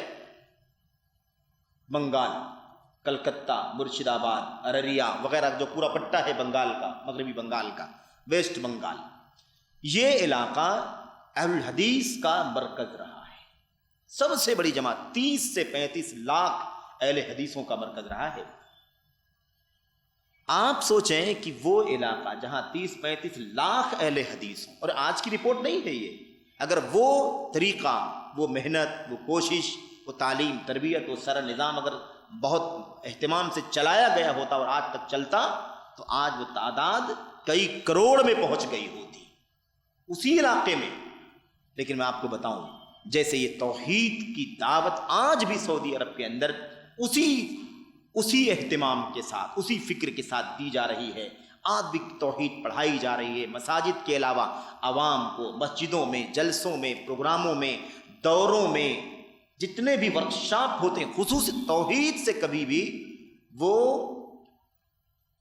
کیا کہتے ہیں اس کو اکتاتے نہیں ہیں۔ وہ یہاں تو 2 بار توحید کا عنوان اگر لگا تو تقریباً لوگ بولتے ہیں کیا توحید کی رٹی لگا رکھا ہے،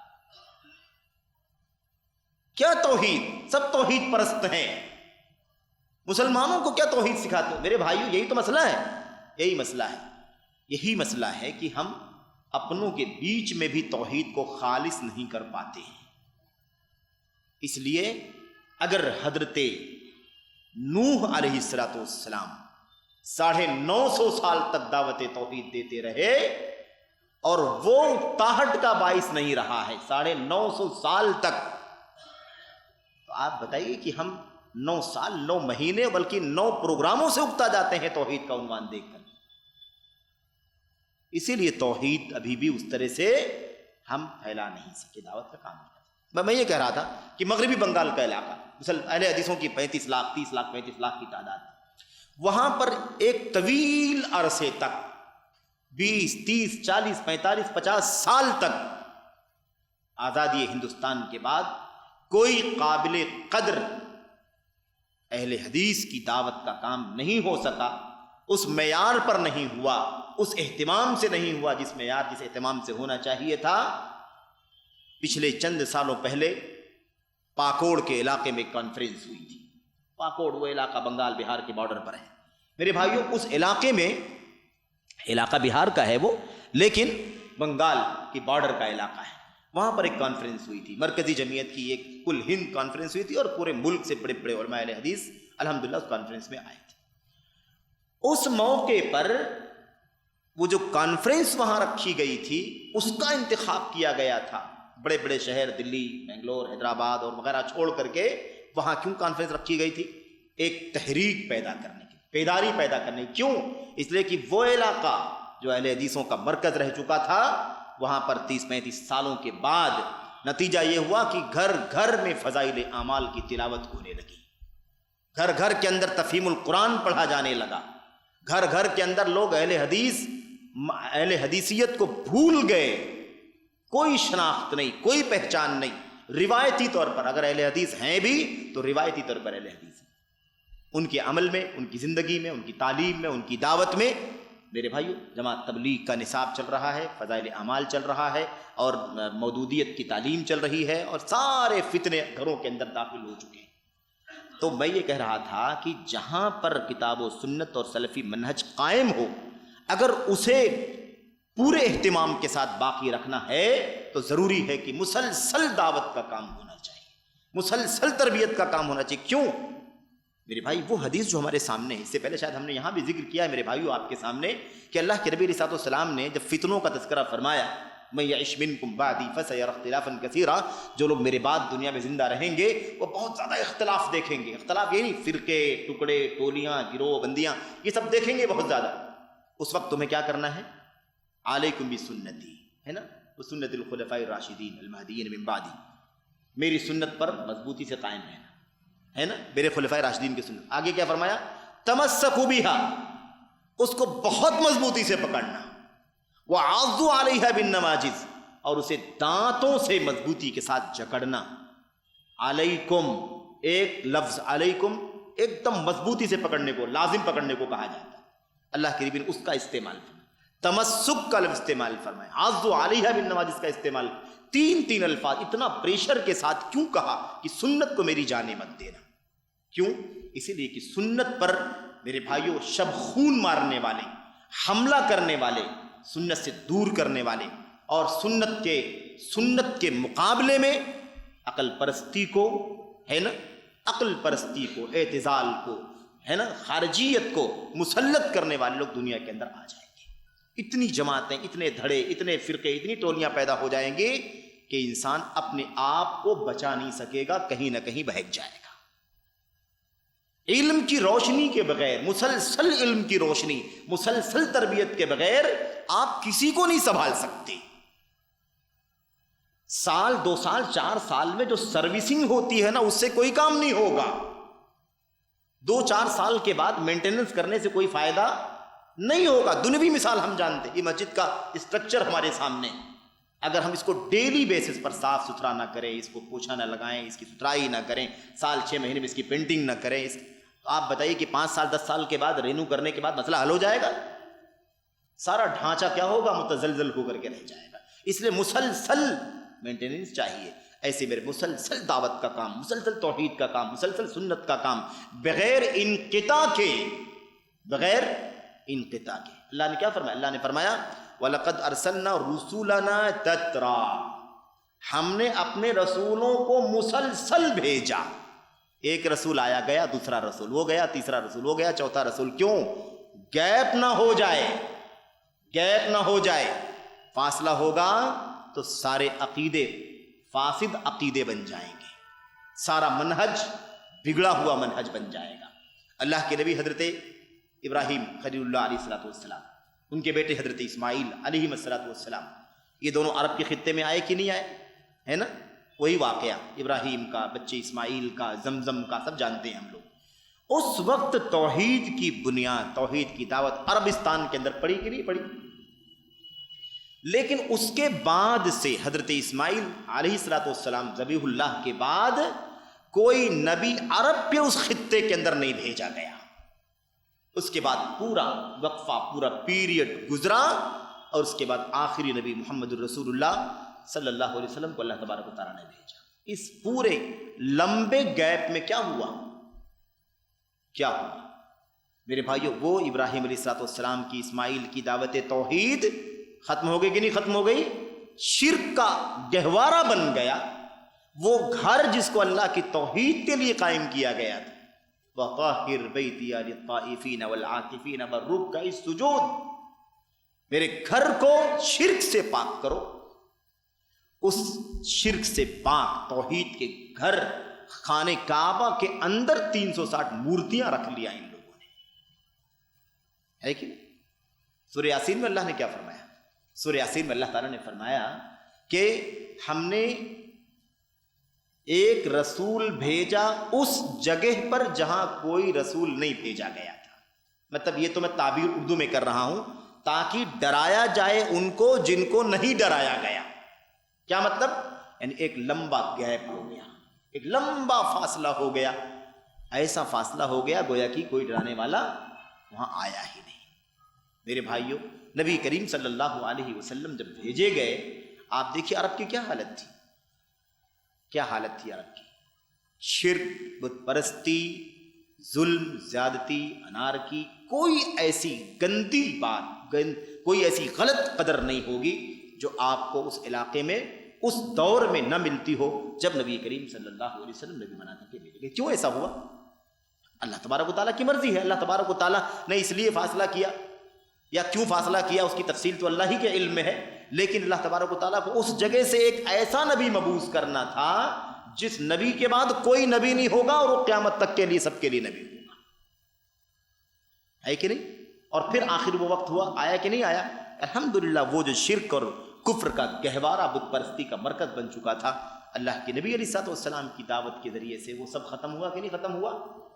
ہجرت کرنا پڑا، ظلم ہوا، زیادتی ہوئی، ستایا گیا، لیکن وہ وقت بھی آیا جب مکہ فتح ہوا اور جو شرک کا گہوارہ تھا، خانہ کعبہ میں 360 بت تھے، لیکن نبی کریم صلی اللہ علیہ وسلم نے اپنے ہاتھوں سے، اپنی چھڑی سے ان بتوں کی گردنوں کو توڑ کر کے پھینکوایا، اور زمزم کے پانی سے اپنے ہاتھوں سے اس کو دھلوایا، اور اس کے بعد وہ علاقہ بھی توحید کا گہوارہ بن گیا. آج ساری دنیا کی توحید کا مرکز بنا ہوا ہے. تو بغیر تسلسل کے کام نہیں ہونے والا ہے. آج جو لوگ توحید کی دعوت سے چڑھتے ہیں، اور چڑھتے کیسے ہیں؟ ایک تو یہ کہ توحید کا عنوان کیوں بار بار رکھا جاتا ہے، دوسری چیز جو عنوان، جو ٹاپکس ان کے دماغ میں ہیں وہ ٹاپک پر بات کیوں نہیں کی جاتی ہے. حکومت کی بات کرو، سیاست کی بات کرو، خلافت کی بات کرو، یہ بات کرو، وہ یہ ساری باتیں کیوں نہیں ہوتی ہیں؟ توحید کی بات کیوں ہوتی ہے؟ میرے بھائیوں، توحید کی بات بھی دنیا میں حکومت و سیادت اور خلافت کے لیے ہی ہے، اس لیے کہ پوری تاریخ دنیا کی جس کو دیکھنا وہ دیکھ لے، توحید کے بغیر دنیا میں کبھی بھی امن قائم نہیں ہوا ہے۔ توحید کے بغیر کون سی حکومت قائم کرنا چاہتے ہو؟ کون سی حکومت کی بات کرتے ہو؟ کون سی خلافت کی بات کرتے ہو؟ کون سی سرداری کی بات کرتے ہو جو توحید کے بغیر چلانا چاہتے ہو؟ اور یہ لوگ جو توحید کی دعوت، توحید کا عنوان دیکھ کے چڑھتے ہیں، ان کی دعوت میں توحید کا کوئی نصاب موجود نہیں ہے۔ جاؤ چیک کر کے دیکھ سکتے ہو، دیکھ کر جاؤ، صوفیوں کو دیکھو، ہے نا، صوفیوں کو دیکھو، قبر پرستوں کو دیکھو، رضا خانیوں کو دیکھو، تبلیغی جماعت والوں کو دیکھ لو، مولانا مودودی کے ماننے والے جماعت اسلامی والوں کو دیکھ لو، جا کر دیکھ لو، کوئی توحید کی کتاب ان کے یہاں پڑھائی جاتی ہے؟ جو لوگ ان کے ساتھ رہے ہوں گے 10 سال 20 سال 2 سال 5 سال، وہ اور قریب سے جانتے ہوں گے، بتائیں نا، کوئی ان کے ساتھ رہا تو بتائے کہ ہاں بھائی ہم نے توحید کی کوئی کتاب پڑھی ہے۔ ایمان کی باتیں، دین کی باتیں، ایمان کی باتیں، ایقان کی باتیں، ایمان کی لفظی تعریف نہیں معلوم، اصطلاحی تعریف نہیں معلوم، ایمان کس کو کہتے ہیں؟ عمر گزر جاتی ہے لیکن ایمان نہیں جانتے، توحید نہیں جانتے میرے بھائیو۔ تو یہ، اور خیر شاید یہاں اس سے پہلے بات آ چکی ہے یا آئے گی، مجھے نہیں معلوم، چونکہ بہت لمبا وقفہ ہو گیا اس لیے مجھے بھی کچھ یاد نہیں ہے کہ کیا بات ہوئی ہے کیا نہیں ہوئی ہے۔ شیخ صالح فوزان حافظ اللہ نے کسی سوال کے جواب میں لکھا ہے جماعت تبلیغ کے بارے میں، کیونکہ یہ لوگ ہر جگہ پھیلے، پوری دنیا میں پھیلے ہوئے ہیں، پوری دنیا کے اندر یہ لوگ پھیلے ہوئے ہیں، تو ہر جگہ جاتے آتے ہیں، خیر ان کی ٹیمیں، ان کی جماعتیں ہر جگہ جاتی ہیں۔ مملکت سعودی عرب کے اندر بھی موجود ہیں لوگ، ایک طبقہ جو جاہل طبقہ ہے، جو دیہاتی علاقوں کا عرب، سعودی عرب کا طبقہ ہے، وہ بھی جماعت تبلیغ میں گھومتا ہے، سمجھ رہے؟ اور آپ کو ایک بات بتا دوں کہ وہ گھومتا تو ہے لیکن اس جذبے کے ساتھ گھومتا ہے کہ دعوت کا کام کرنا چاہیے، تبلیغ کا کام کرنا چاہیے۔ دعوت کا کام نبیوں کا کام ہے، نبیوں کا سلسلہ بند ہو چکا ہے، تو یہ کام امت کی ذمہ داری ہے، حالانکہ نہیں سمجھتے کہ علماء کا ہی کام ہے یہ، لیکن وہ دوڑتے ہیں، بھاگتے ہیں۔ اور جب ان کے سامنے، اور یہ بات عملی بات ہے، آپ میں بھی جو بھائی چاہیں ٹرائی کر سکتے ہیں، چیک کر سکتے ہیں، آپ کسی عرب سے ملاقات کریں جو مملکت سعودی عرب کا رہنے والا ہو اور جماعت تبلیغ میں گھوم رہا ہو، آپ کو یہاں آپ کے اورنگ آباد میں اس سے ملاقات ہو جائے، بمبئی کہیں بھی ملاقات آپ سے ہو جائے، آپ اس سے مل کر کے سلام کلام کیجیے، بات کر سکتے ہو، عربی میں انگریزی میں جو بھی بات کر سکتا ہے وہ، آپ اس کو بتائیے کہ آپ جس جماعت کے ساتھ گھوم رہے ہو اس جماعت کے اندر شرک پایا جاتا ہے، اس جماعت کے نصاب کے اندر، نصاب کی کتاب کے اندر بدعقیدگی پائی جاتی ہے، ضعیف اور موضوع بے سر و پا روایتیں پائی جاتی ہیں، قبر پرستی پائی جاتی ہے، وہ حیران ہو جائے گا اور آپ سے کہے گا اگر ایسی بات ہے تو میں آج کی تاریخ سے ان کا ساتھ چھوڑنے کے لیے قسم کھاتا ہوں۔ اور یہ معاملہ ہمارے ساتھ عملاً ہو چکا ہے، مملکت سعودی عرب کے ہی ایک شہر کی بات ہے، عادت نہیں ہے اپنی کہ ہم کوئی اپنی رودات بتلائیں، یہ بالکل اپنی عادت نہیں ہے، لیکن ایک مناسبت آ گئی ہے تو یہ بات معرض کر۔ مدینہ یونیورسٹی میں جب پڑھنے کا، طالب علمی کا دور تھا، 2004 کا، 5 کا، 3 کا، اس دور میں مدینہ یونیورسٹی کی طرف سے رمضان کے ایام میں، رمضان کے موسم میں، بعض دور دراز علاقوں میں جہاں بڑی تعداد یعنی اردو بولنے والوں کی رہتی ہے یا اور بھی زبان والوں کی، وہاں پر دعوت کا کام کرنے کے لیے یونیورسٹی سے بھیجا جاتا تھا۔ کئی جگہ ہم لوگوں کا بھی جانے کا اتفاق ہوا، جو لوگ سعودی عرب میں رہے ہیں، بہت سارے لوگ رہتے ہیں، وہ جانتے ہیں ریاض سے کے کچھ فاصلے پر کچھ دیہاتی ٹائپ کے علاقے ہیں، مثال کے طور پر افلاج، تمیر، یا ایسے ہی کیا کہتے ہیں، اور بھی علاقے ہیں، نام نہیں یاد رہا مجھے۔ یہ علاقے ایسے ہیں جو ریاض منطقے میں آتے ہیں، لیکن یہ علاقے شہر سے دور ہیں، 200 کلومیٹر، 250 کلومیٹر، 300 کلومیٹر دور ہیں۔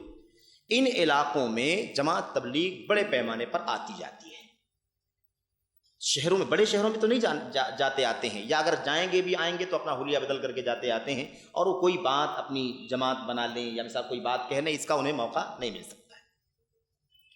شیخ صالح فوزان، ہاں تو میں یہ کہہ رہا تھا کہ وہاں پر دعوت کے لیے جانا ہوا اور دیکھا کہ مسجدوں کے اندر جماعت تبلیغ بیٹھی ہوئی ہے، اور وہ ہندوستان پاکستان کی جماعت ہے، بنگلہ دیش وغیرہ سے آئی ہوئی جماعت ہے، اور وہاں کے عرب بھی بڑی تعداد میں اس میں شامل ہیں۔ درس ہوا، چونکہ ہم یونیورسٹی کی طرف سے آئے ہوئے تھے، ہمارے پاس پورا پیپر تھا، تصریح تھی، کوئی منع کرنے کا کوئی رکاوٹ کا معاملہ نہیں تھا، کھڑے ہو گئے، عصر کے بعد، مغرب کے بعد، عشاء کے بعد درس ہو رہا۔ درس کے بعد درس میں جو بھی باتیں کتاب و سنت کی ہوتی کی جاتی، جو اردو والے ہوتے وہ سمجھتے، عربی کے اندر جو نصوص ہوتے وہ عرب کے لوگ سمجھتے۔ اس کے بعد کچھ عرب جو جماعت تبلیغ میں گھومتے تھے وہ والہانہ محبت سے آ کر کے ملاقات کرتے، آپ کہاں سے آئے ہیں، آپ کا حلیہ تو عربوں جیسا دکھائی دیتا ہے، آپ اردو میں بات کرتے ہیں، عربی آیتیں نصوص آپ پڑھتے ہیں، آپ کون ہیں؟ تو بتاتے تھے کہ ہم مدینہ یونیورسٹی سے آئے ہیں، طالب علم ہیں، پڑھ رہے ہیں ہم۔ تو پھر ہم کو بتاتے تھے کہ آپ جماعت تبلیغ کے اندر ہیں، ہاں، کہاں سے آپ لوگ تعلق رکھتے ہیں، مملکت کے فلاں علاقے سے تعلق رکھتے ہیں، کہاں کہاں دورہ کر کے آئے ہیں، فلاں فلاں فلاں فلاں ملک، دنیا کے کونے کونے میں ہم جا کر کے آ چکے ہیں، تبلیغ کا کام کرتے ہیں وغیرہ۔ اب ان کو بتاتے ہیں کہ بھی یہ جماعت جس کے ساتھ آپ گھوم رہے ہو، یہ جماعت اس کا بانی کون ہے؟ جانتے وہ نام، زکریا صاحب کو جانتے، ریاض صاحب کو نام جانتے، ان کے نام ہی جانتے وہ، اور یہ جذبہ جانتے کہ دعوت کے کام کے لیے بہت محنت کی ہے، بہت کوشش کی ہے انہوں نے، لیکن یہ نہیں جانتے کہ یہ جس نصاب کو اردو میں پڑھتے ہیں میرے بھائی، اس کے اندر شرک موجود ہے، بدعقیدگی موجود ہے۔ جب ان واقعات کو ہم نے عربی میں کر کے ان کو بتایا تو وہ چونک گئے، کہا ہمیں نہیں معلوم کہ اس طرح کی چیزیں ہیں، اعوذ باللہ من الشرک، اعوذ باللہ من القبوری، اعوذ باللہ من الشرک، اس طرح سے وہ اللہ تبارک و تعالیٰ کی پناہ مانگ گئے۔ تو میں آپ کو بتاؤں، اچھا یہاں بھی واقعہ پیش آ چکا، ممبئی شہر کے اندر بھی بعض عرب تھے، سعودی کے تو نہیں تھے، وہ دوسرے ممالک کے تھے، لیکن ان سے بات چیت ہوئی، چونک کیا ہوگا، مجھے نہیں معلوم، ہمیں نہیں معلوم کہ اس طرح سے کیا شرک پایا جاتا ہے۔ میرے بھائیوں، شیخ صالح فوزان نے لکھا ہے کہ مسجد میں میرا درس چل رہا تھا، ریاض کی کسی مسجد میں شیخ کا درس چل رہا تھا، شیخ کہنے لگے کہ ایسے تو درس سے پہلے بہت بڑی تعداد جمع تھی، لیکن جیسے ہی میرے درس کا اعلان ہوا اور میں آ کر کے بیٹھا اور درس شروع کیا تو ایک بڑی تعداد جو ہے اس سے نکل کر کے ایک جھٹکے میں چلی گئی۔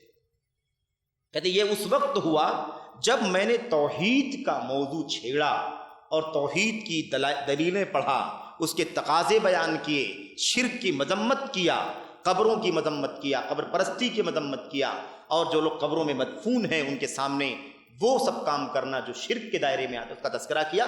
کہتے ہیں کہ بالکل سے نفرت سے جھٹکے میں اٹھ کر کے چلے گئے۔ میرے بھائیو، یہ عملی چیز ہے۔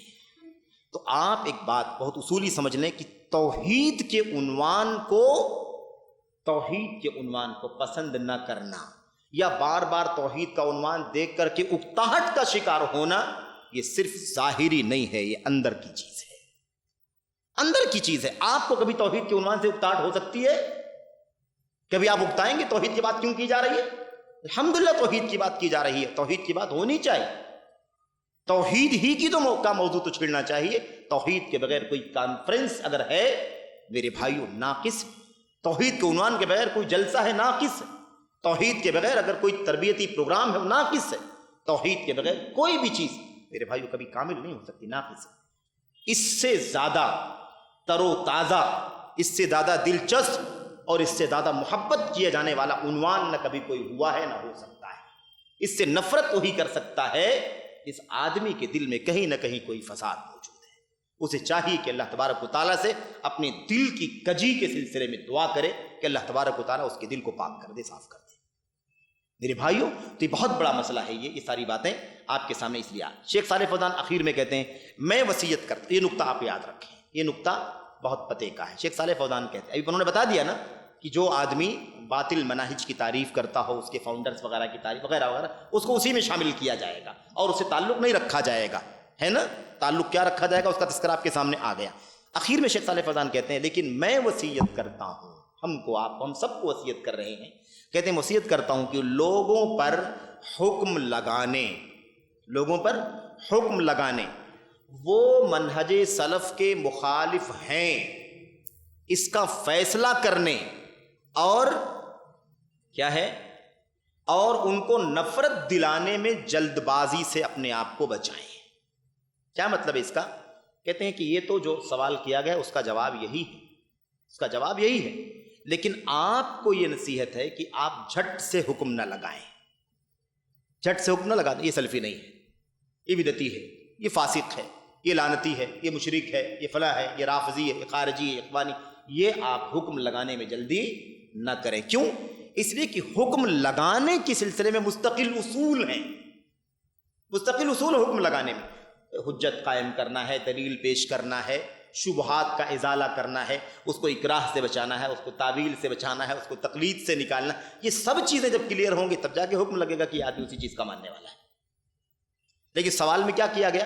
ایک آدمی منہج سلف کی مخالفت کرتا ہے، دوسرے منہج کا سپورٹ کرتا ہے، اس کے فاؤنڈرز کی تعریف کرتا ہے، تو اس کا کیا حکم ہے؟ تو یہ تو حکم ہے اس کا کہ اسی میں شامل کیا جائے گا، اسی عقیدے کا، اسی نظریے کا ہے وہ۔ لیکن ہمارا آپ کا کام یہ ہے کہ ہم حکم لگانے میں جلدی نہ کریں۔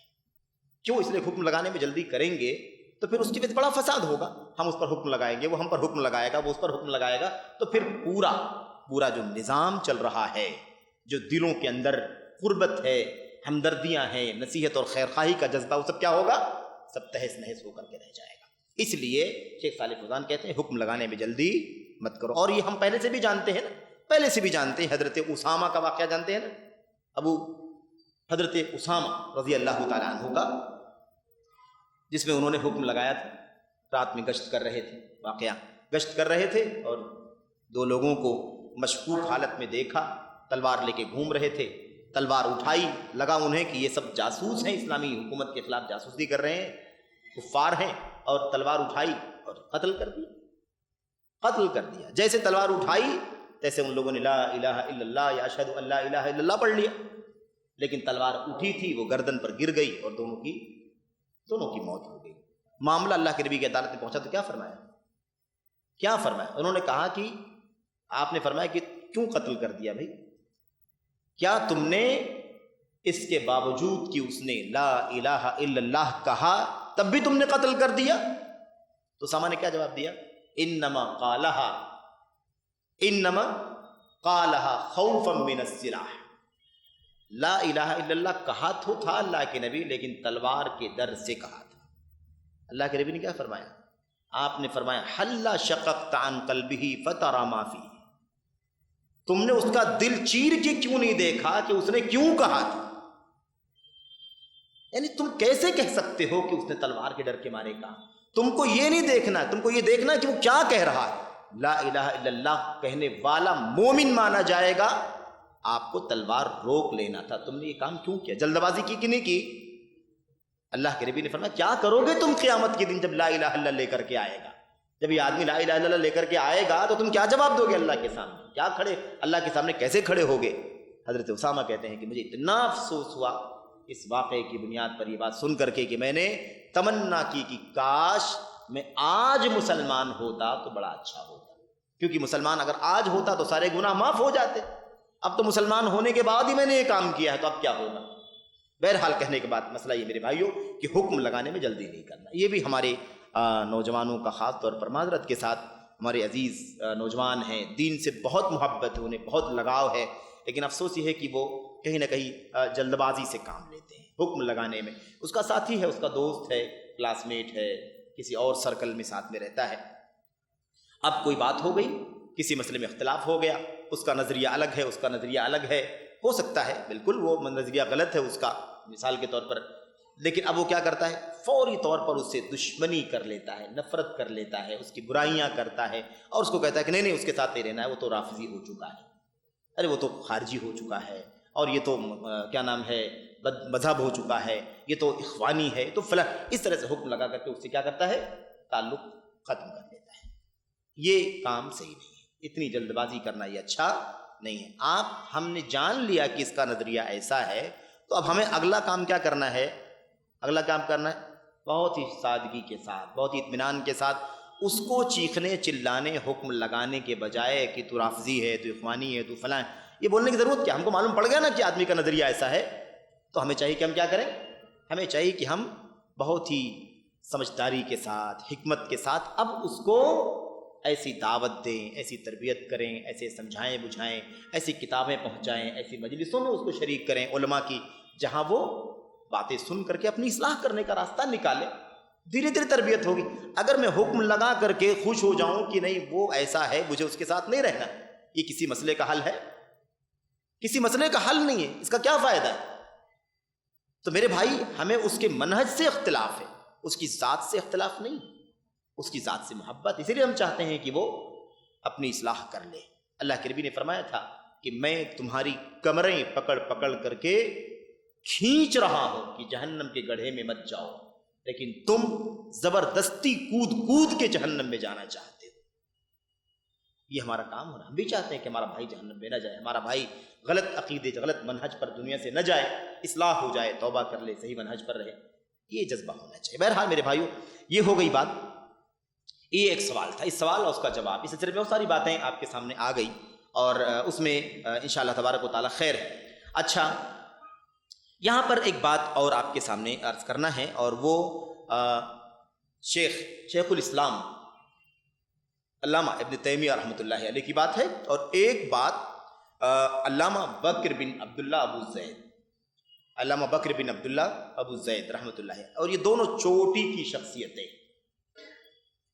جب شیخ بن باز رحمۃ اللہ علیہ بیمار رہنے لگے، عمر بہت زیادہ ہو گئی، اور یہ ہوا کہ شاید اب صحت ساتھ نہ دے اور اب آخری وقت آنا جائے، تو کسی نے ان سے پوچھا تھا کہ شیخ اگر آپ کی وفات ہو جاتی ہے، آپ ہمارے بیچ میں نہیں رہتے ہیں، تو آپ کس کو سمجھتے ہیں کہ آپ کی طرح ہم ان سے رجوع کریں، ان سے مسائل پوچھیں؟ تو علامہ ابن باز رحمۃ اللہ علیہ نے شیخ صالح فوزان کا نام لیا، اور بعض روایات کے مطابق آپ نے بکر بن عبداللہ ابو زید رحمۃ اللہ علیہ کا نام لیا کہ ان سے رجوع کرنا، کیونکہ علم میں بہت زیادہ گہرائی ہے ان کے، اسی لیے آپ منہج کے سلسلے میں جتنی گہرائی شیخ صالح فوزان کے یہاں پائیں گے، آپ شاید اتنی گہرائی اور کسی کے یہاں نہ پائیں۔ جتنی منہج کی گہرائی سے متعلق کتابیں شیخ بکر بن عبداللہ ابو زید رحمۃ اللہ علیہ نے لکھی ہیں، شاید آپ کو اتنی گہرائی کی کتابیں آج کے دور میں کسی اور کی جلدی نہ ملیں۔ سمجھ رہے ہیں نا؟ یہ ہے اصل میں، اور آپ دیکھیے کہ یہ اتنی بڑی شخصیت کی طرف سے اتنا بڑا ریفرنس جو تھا کہ شیخ صالح فوزان سے رابطہ کرنا، بکر ابو زید سے رابطہ قائم کرنا، آپ دیکھ رہے ہیں دنیا کے اندر آنکھوں سے لوگ دیکھ رہے ہیں ان کی کتابیں، ان کی تحریریں، ان کی تقریریں، آج ساری دنیا کے لوگ جو باطل مذہب کے لوگ ہیں ان سب کی طرف سے ساری یلغار اور سارا حملہ شیخ صالح فوزان کے اوپر ہے۔ یہ بدعتیوں اور غیر منہجیوں، غیر سلفیوں کے گلے کی ہڈی ہے۔ یہ مخالفین منہج سلف، سلفیت کے مخالفین دعائیں کرتے ہیں کہ شیخ صالح فوزان کی موت ہو جائے۔ سمجھ رہے ہیں؟ اس لیے کہ منہج کی جو ٹھوس پن ہے، منہج کا جو استحکام ہے، پختگی ہے اور جو گہرائی ہے، وہ میرے بھائیوں کسی کو چلنے نہیں دیتا، کوئی اپنے مقصد میں کامیاب نہیں ہو پاتا۔ یہ اللہ تبارک و تعالیٰ کی طرف سے، اور یہ اللہ کا وعدہ ہے کہ ایسے لوگ، ایسے علماء اس امت میں موجود رہیں گے جو نازک سے نازک حالات میں امت کی رہنمائی کرتے رہیں۔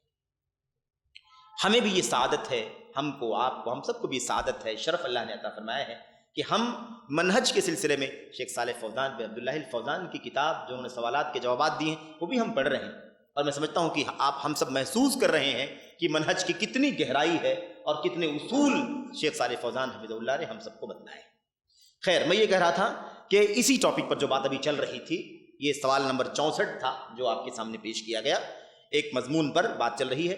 شیخ الاسلام ابن تیمیہ رحمۃ اللہ علیہ فرماتے ہیں، یہاں پر جو بات ان دونوں چیزوں میں، دونوں باتوں میں، ابن تیمیہ رحمۃ اللہ علیہ اور شیخ صالح فوزان، شیخ بکر ابو زید، ان دونوں کی تحریر میں جو بات بتلائی گئی ہے اس میں کیا ہے، اس کا خلاصہ یہ ہے کہ آج ہمارے بہت سارے بھائی ہیں جو رواداری کے نام پر، رواداری، ٹالرنس کے نام پر، رواداری کے نام پر بہت زیادہ نرمی کے قائل ہیں، بہت زیادہ نرمی کے، تساہل کے، مداہنت کے قائل ہیں۔ مداہنت کسے کہتے ہیں؟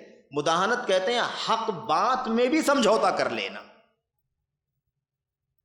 ٹھیک ہے؟ رواداری کسے کہتے ہیں؟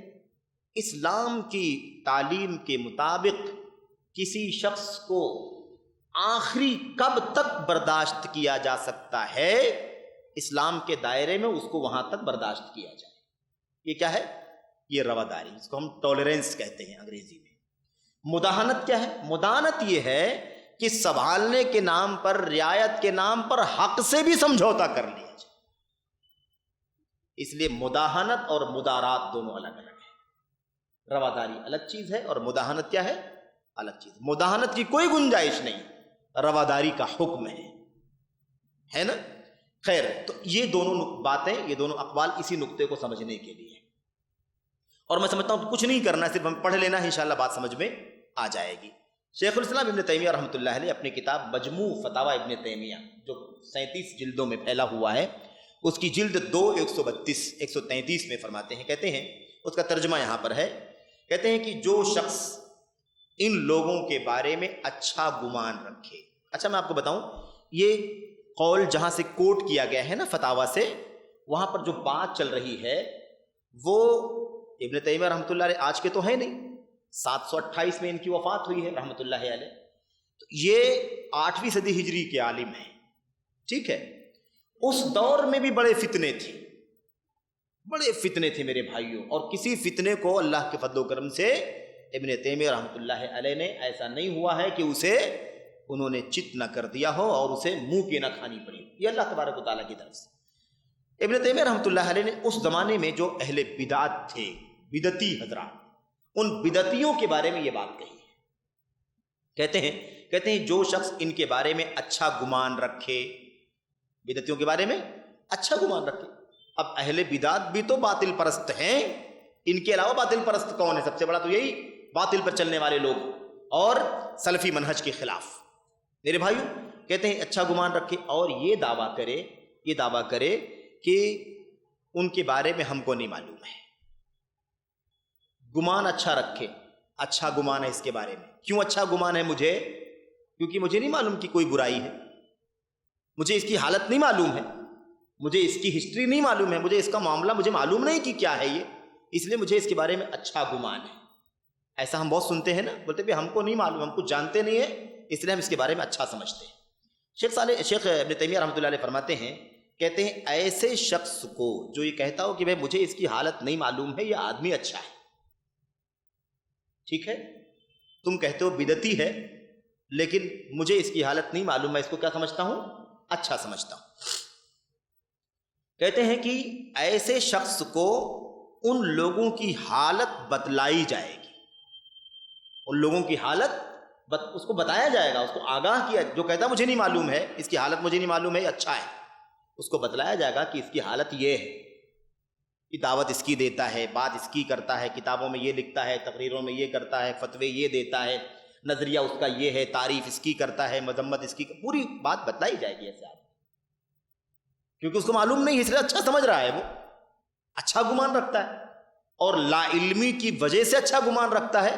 تو لا علمی کی جو کمزوری اس کو کیا کریں گے؟ ہم ختم کریں گے، اس کو بتلائیں گے کہ کیا مسئلہ ہے اس کے بعد کہتے ہیں اگر اس کے باوجود بھی، بتلانے کے باوجود بھی کہ اس کے یہاں یہ بدعت ہے، اس کے یہاں یہ بدعقیدگی ہے، اس کے یہاں یہ سلف کے خلاف عقیدہ اور نظریہ ہے، کہتے ہیں کہ اگر بتانے کے بعد بھی وہ ان سے قطع تعلق نہ کرے، اگر وہ ان سے قطع تعلق نہ کرے اور ان کے بارے میں اظہار انکار، یہ بہت اہم لفظ ہے، یاد رکھنا، اظہار انکار. بہت سارے لوگ جانتے ہیں کہ یہ غلط ہے نا، لیکن مصلحت مفاد کی بنیاد پر وہ زبان سے اس کا اظہار نہیں کرتے کہ یہ غلط ہے. یعنی باطل کے بطلان کو، غلط کی غلطی کو اپنی زبان سے بیان نہیں کرتے، یعنی اس منکر کا انکار، اس غلطی کو بیان نہیں کرنا چاہتے ہیں. شیخ الاسلام ابن تیمیہ فرماتے ہیں کہ اس آدمی کو بتلایا جائے کہ اس کی حقیقت یہ ہے، اور بتلانے کے بعد بھی اگر وہ ان سے الگ تھلگ نہ ہو، قطع تعلق نہ کرے، اور اظہار انکار یعنی انکار کا اظہار ہونا چاہیے کہ یہ غلط ہے. اب وہ جو بیچ والا راستہ ہے نا، بین والا راستہ، لپ چھپ کر کے رہنے والا، نہ کھل کر کے آنا، نہ پورے طور پر غائب ہونا، بلکہ کیا کرنا؟ درمیانی راستہ اختیار کرنا، موقع پڑے تو تعریف کر دینا، موقع پڑے تو مذمت کر دینا. کہتے جو اظہار انکار نہ کرے تو ایسی صورت میں اسے بھی انہی میں شامل کیا جائے گا. یہ بدعت ہے، اس کی بدعت واضح ہے، اس کا بدعتی ہونا واضح ہے، اس کا عقیدہ واضح ہے، اور اس پر حجت قائم ہو چکی ہے، مجھے بتایا گیا کہ یہ سب ہو چکا ہے. اب میرا کام یہ ہے کہ میں اس سے تعلق نہ رکھوں. تعلق نہ رکھنے کا مطلب وہی ہے جس کے بارے میں بات ہو چکی ہے آپ سے. تعلق نہ رکھوں اور اس کا اظہار انکار کروں، یعنی اس کی جو بدعت ہے اس کو اعلانیہ لوگوں کو بتلاؤں کہ یہ فلاں شخص ہے، فلاں کتاب ہے، فلاں آدمی ہے، فلاں گروپ ہے، اس کے یہاں یہ بدعت ہے، اس کے یہاں یہ بدعقیدگی ہے، اس کے یہاں یہ ہے. یعنی اس کی بدعقیدگی کی وضاحت ہمیں کرنا ہے، لوگوں کو بتلانا ہے، اندر چھپا کے نہیں رکھنا ہے. اگر میں اس کو واضح نہیں کروں گا تو اس کا مطلب یہ ہوگا کہ میں بھی اسی بدعت سے مطمئن ہوں، اس کی طرف مائل ہوں، اس کے بارے میں مطلب یعنی کیا کہتے ہیں اس کو، مثبت نظریہ رکھتا ہوں. اس کے بارے میں کہیں نہ کہیں نرمی کا، کہیں نہ کہیں میرے بھائیوں تساہل کا شکار ہوں، اور اس کی کوئی گنجائش اسلام کے اندر نہیں. کیا کہا؟ اگر وہ انکار اظہار نہ کرے، اظہار مطلب علانیہ انکار نہ کرے تو اسے بھی انہی میں شامل کر دیا جائے گا اور وہ بھی انہی میں سے مانا جائے گا.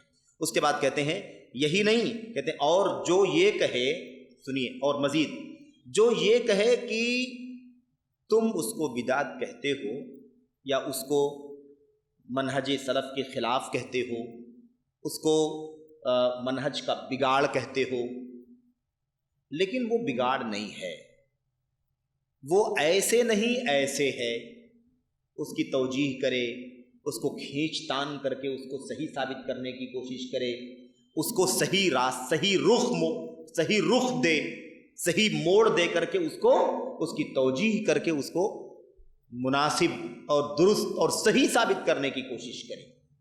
سمجھ رہے ہیں نا؟ اب یہ تو ایک اسٹیپ آگے جا رہا ہے نا. وہ ایک تو انکار نہیں کر رہا تھا، دوسرا کیا کر رہا ہے؟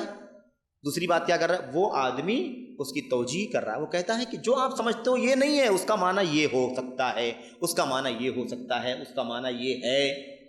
کہتے ہیں اگر وہ آدمی اس کی توجیح کرے کہ وہ چیز شریعت کے موافق ہے، شریعت کے مخالف نہیں ہے بلکہ کیا ہے؟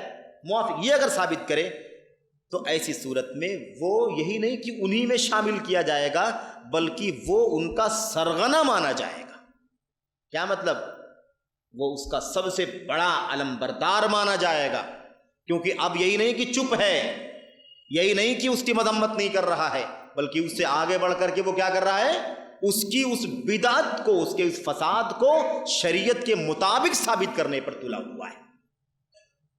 اس لیے اب وہ صرف اور صرف اسی میں سے مانا جائے ایسا نہیں ہے، بلکہ وہ اس کا سرغنہ، اس کا پیشوا اور اس کا علم بردار تصور کیا جائے گا، اور اس کا جرم کئی گنا کیا ہوگا؟ بڑھ جائے گا.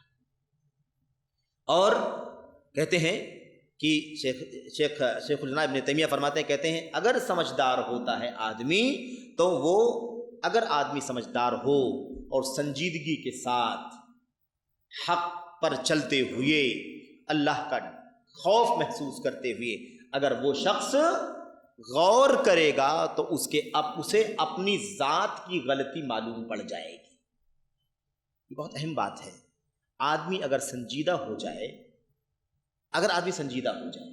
اور واقعی انصاف کے ساتھ، ٹھنڈے دل کے ساتھ اپنی حقیقت پر غور کرے کہ یار میں اتنا سپورٹ کر رہا ہوں، اس کی سائیڈ لے رہا ہوں، اس کی طرف میں مائل ہوں، اس کا دفاع کر رہا ہوں، میں غور کروں اپنے دل میں یار کیا واقعی یہ صحیح ہے؟ کیا اس کی یہ بات واقعی ایسے جیسے میں اس کی توجیح کر کے بتلا رہا ہوں، اس کو شریعت کے مطابق ثابت کر رہا ہوں؟ ابن تیمیہ رحمۃ اللہ علیہ فرماتے ہیں کہ اگر عقل مند آدمی، سوجھ بوجھ رکھنے والا آدمی اچھے سے غور کر لے، اللہ کا ڈر اور انصاف کے ساتھ غور کر لے، تو اسے اپنی ذات کی غلطی کا خود پتہ چل جائے گا کہ وہ غلط کر رہا ہے. اور آپ اس حقیقت کو جانتے ہیں کہ اسی ملک ہندوستان کے اندر کتنے ایسے باطل منہج پر چلنے والے لوگ ہیں، شرک اور قبر پرستی میں ڈوبے ہوئے لوگ ہیں، یا ایسے ہی مسلکوں کی وکالت کرنے والے بعض مسلکوں کے بڑے بڑے علماء جن کو محدث ہونے تک کا بھی درجہ حاصل ہے اور واقعی بڑے علماء میں سے ہیں وہ، لیکن مسلک کے بندھن میں بندھے ہوئے ہیں، مسلک کی وکالت کرتے رہے ہیں. ایسے علماء نے اپنی زبانوں سے اور اپنے قلموں سے اپنی سچائی کو ننگا کر کے بیان کر دیا ہے. میرے بھائیو، اس موقع کی اس پہلو پر ابھی مستقل بات آگے آنے والی ہے، اس لیے اس پر میں تفصیل نہیں کرنا چاہتا ہوں، بات ختم کروں گا شیخ بکر ابو زید کی بات بیان کر کے۔ وہ کوٹ آپ کے سامنے آئے گا، یعنی وہ اقتباس آپ کے سامنے آئے گا کتاب کے حوالے کے ساتھ، پیج نمبر کے ساتھ، جس میں میرے بھائیوں حنفی مسلک کے بڑے عالم نے پوری زندگی مسلک حنفی کی وکالت میں گزار دیا، کتابیں لکھا، تقریریں کیا، دروس ہوئے، مناظرے کیے، لیکن ساری انرجی کہاں لگائی؟ مسلک حنفیت، ابو حنیفہ رحمۃ اللہ علیہ کے مسلک کا ڈیفنس کرنے کے لیے، اس کو اوپر رکھنے کے لیے پوری انرجی لگائی۔ مرنے سے پہلے کہنے لگے میں نے پوری عمر ضائع کر دیا، میں نے پوری عمر ضائع کر دیا۔ شاگردوں نے کہا آپ کہتے ہیں کہ عمر ضائع کر دیا، آپ تو زندگی بھر درس حدیث دیتے رہے، حدیث کی کتابیں آپ نے لکھی، حدیثیں پڑھائیں آپ نے، اگر ایسے شخص کی زندگی برباد ہو گئی، ضائع ہو گئی، تو پھر بقیہ کس کی زندگی کام میں آئی؟ انہوں نے کہا کیا بات کرتے ہو، میں نے پوری زندگی ابو حنیفہ رحمۃ اللہ علیہ کے مسلک کا دفاع کرنے میں ضائع کر دیا۔ تو یہ جملہ بڑے تجربے کا جملہ ہے شیخ الاسلام ابن تیمیہ رحمۃ اللہ علیہ کا۔ جو آدمی سنجیدگی سے اپنے نفس پر غور کرے گا، اسے اپنے نفس کی غلطی سمجھ میں آ جائے گی کہ واقعی غلط کر رہا ہے۔ اسی لیے تو کہا جاتا ہے نا کہ یہ نفس پرستی ہے، یعنی آدمی حقیقت کو جاننے کے لیے، حق تک پہنچنے کے لیے سنجیدگی سے غور نہ کرے، بلکہ عصبیت، تعصب، تنگ نظری اور بالکل بدھ کر کے کسی کے ساتھ لگا رہے۔ میرے بھائیو کیا ہے؟ یہی تو عصبیت ہے، یہی جذباتیت ہے۔ آدمی ٹھنڈے دل سے غور کرے، شرح صدر کے ساتھ غور کرے اور حق پانے کی کوشش کرے، عصبیت چھوڑ دے، تو انشاءاللہ تبارک و تعالی حق کا راستہ اس کے سامنے واضح ہو جائے گا۔ عبد المطلب، ابو طالب کے بارے میں جانتے ہی ہیں ہم لوگ، ہے کہ نہیں؟ آخری وقت میں جب نبی کریم صلی اللہ علیہ وسلم نے اشہد ان لا الہ الا اللہ کا کلمہ پیش کیا، جیسے آپ نے پیش کیا، آپ کے پاس تھے اتنے میں دو بڑے بڑے ہے نا قریش کے بڑے بڑے سردار پہنچ گئے۔ ادھر اللہ کے نبی توحید کی دعوت دے رہے ہیں اور ادھر یہ لوگ کہہ رہے ہیں کہ ارے ابو طالب دیکھنا، باپ دادا کا دین کا چھوڑ کے مرو گے، زندگی بھر باپ دادا کے دین پر رہے ہو، تو کیا مرنے سے پہلے باپ دادا کا دین چھوڑ کے مرو گے؟ یہ عصبیت ڈال دی، عصبیت ڈال دیا کہ اب میرے مرنے کے بعد لوگ کیا کہیں گے؟ ابو طالب زندگی بھر باپ دادا کے دین پر تھا، لیکن آخری وقت میں گیا تو باپ دادا کا دین چھوڑ کے چلا گیا۔ تو کہتے ہیں آخری بات انہوں نے کیا کہی؟ انہو علی دین عبد المطلب، کہ وہ نئی عبد المطلب ہی کے دین پر ہیں وہ، اور اس کے بعد ان کی روح کیا ہو گئی؟ یہ ہے۔ تو حق واضح ہو جاتا ہے اگر آدمی سنجیدگی سے غور کرے۔ خیر، اس کے بعد شیخ بکر بن عبداللہ ابو زید، بڑی پہ آپ نے دیکھ لیا نا یہ اوپر والی بات کہ جو معاملہ کیسے کیا جائے گا، مخالفین منہج سلف کے ساتھ ہمارا معاملہ کیسا ہوگا، یہ چیز ہمارے ذہن میں رہنی چاہیے۔ بکر ابو زید رحمۃ اللہ علیہ کیا فرماتے ہیں؟ کہتے ہیں کہ سنیے، خالی پڑھ دیتا ہوں میں، جو کسی بدعتی کی تائید اور حمایت کرے، جو کسی بدعتی کی تائید اور حمایت کرے، کیسے کرے؟ مثال کے طور پر ہم سوچیں گے نا کیسے تائید کرے، کیا کرے؟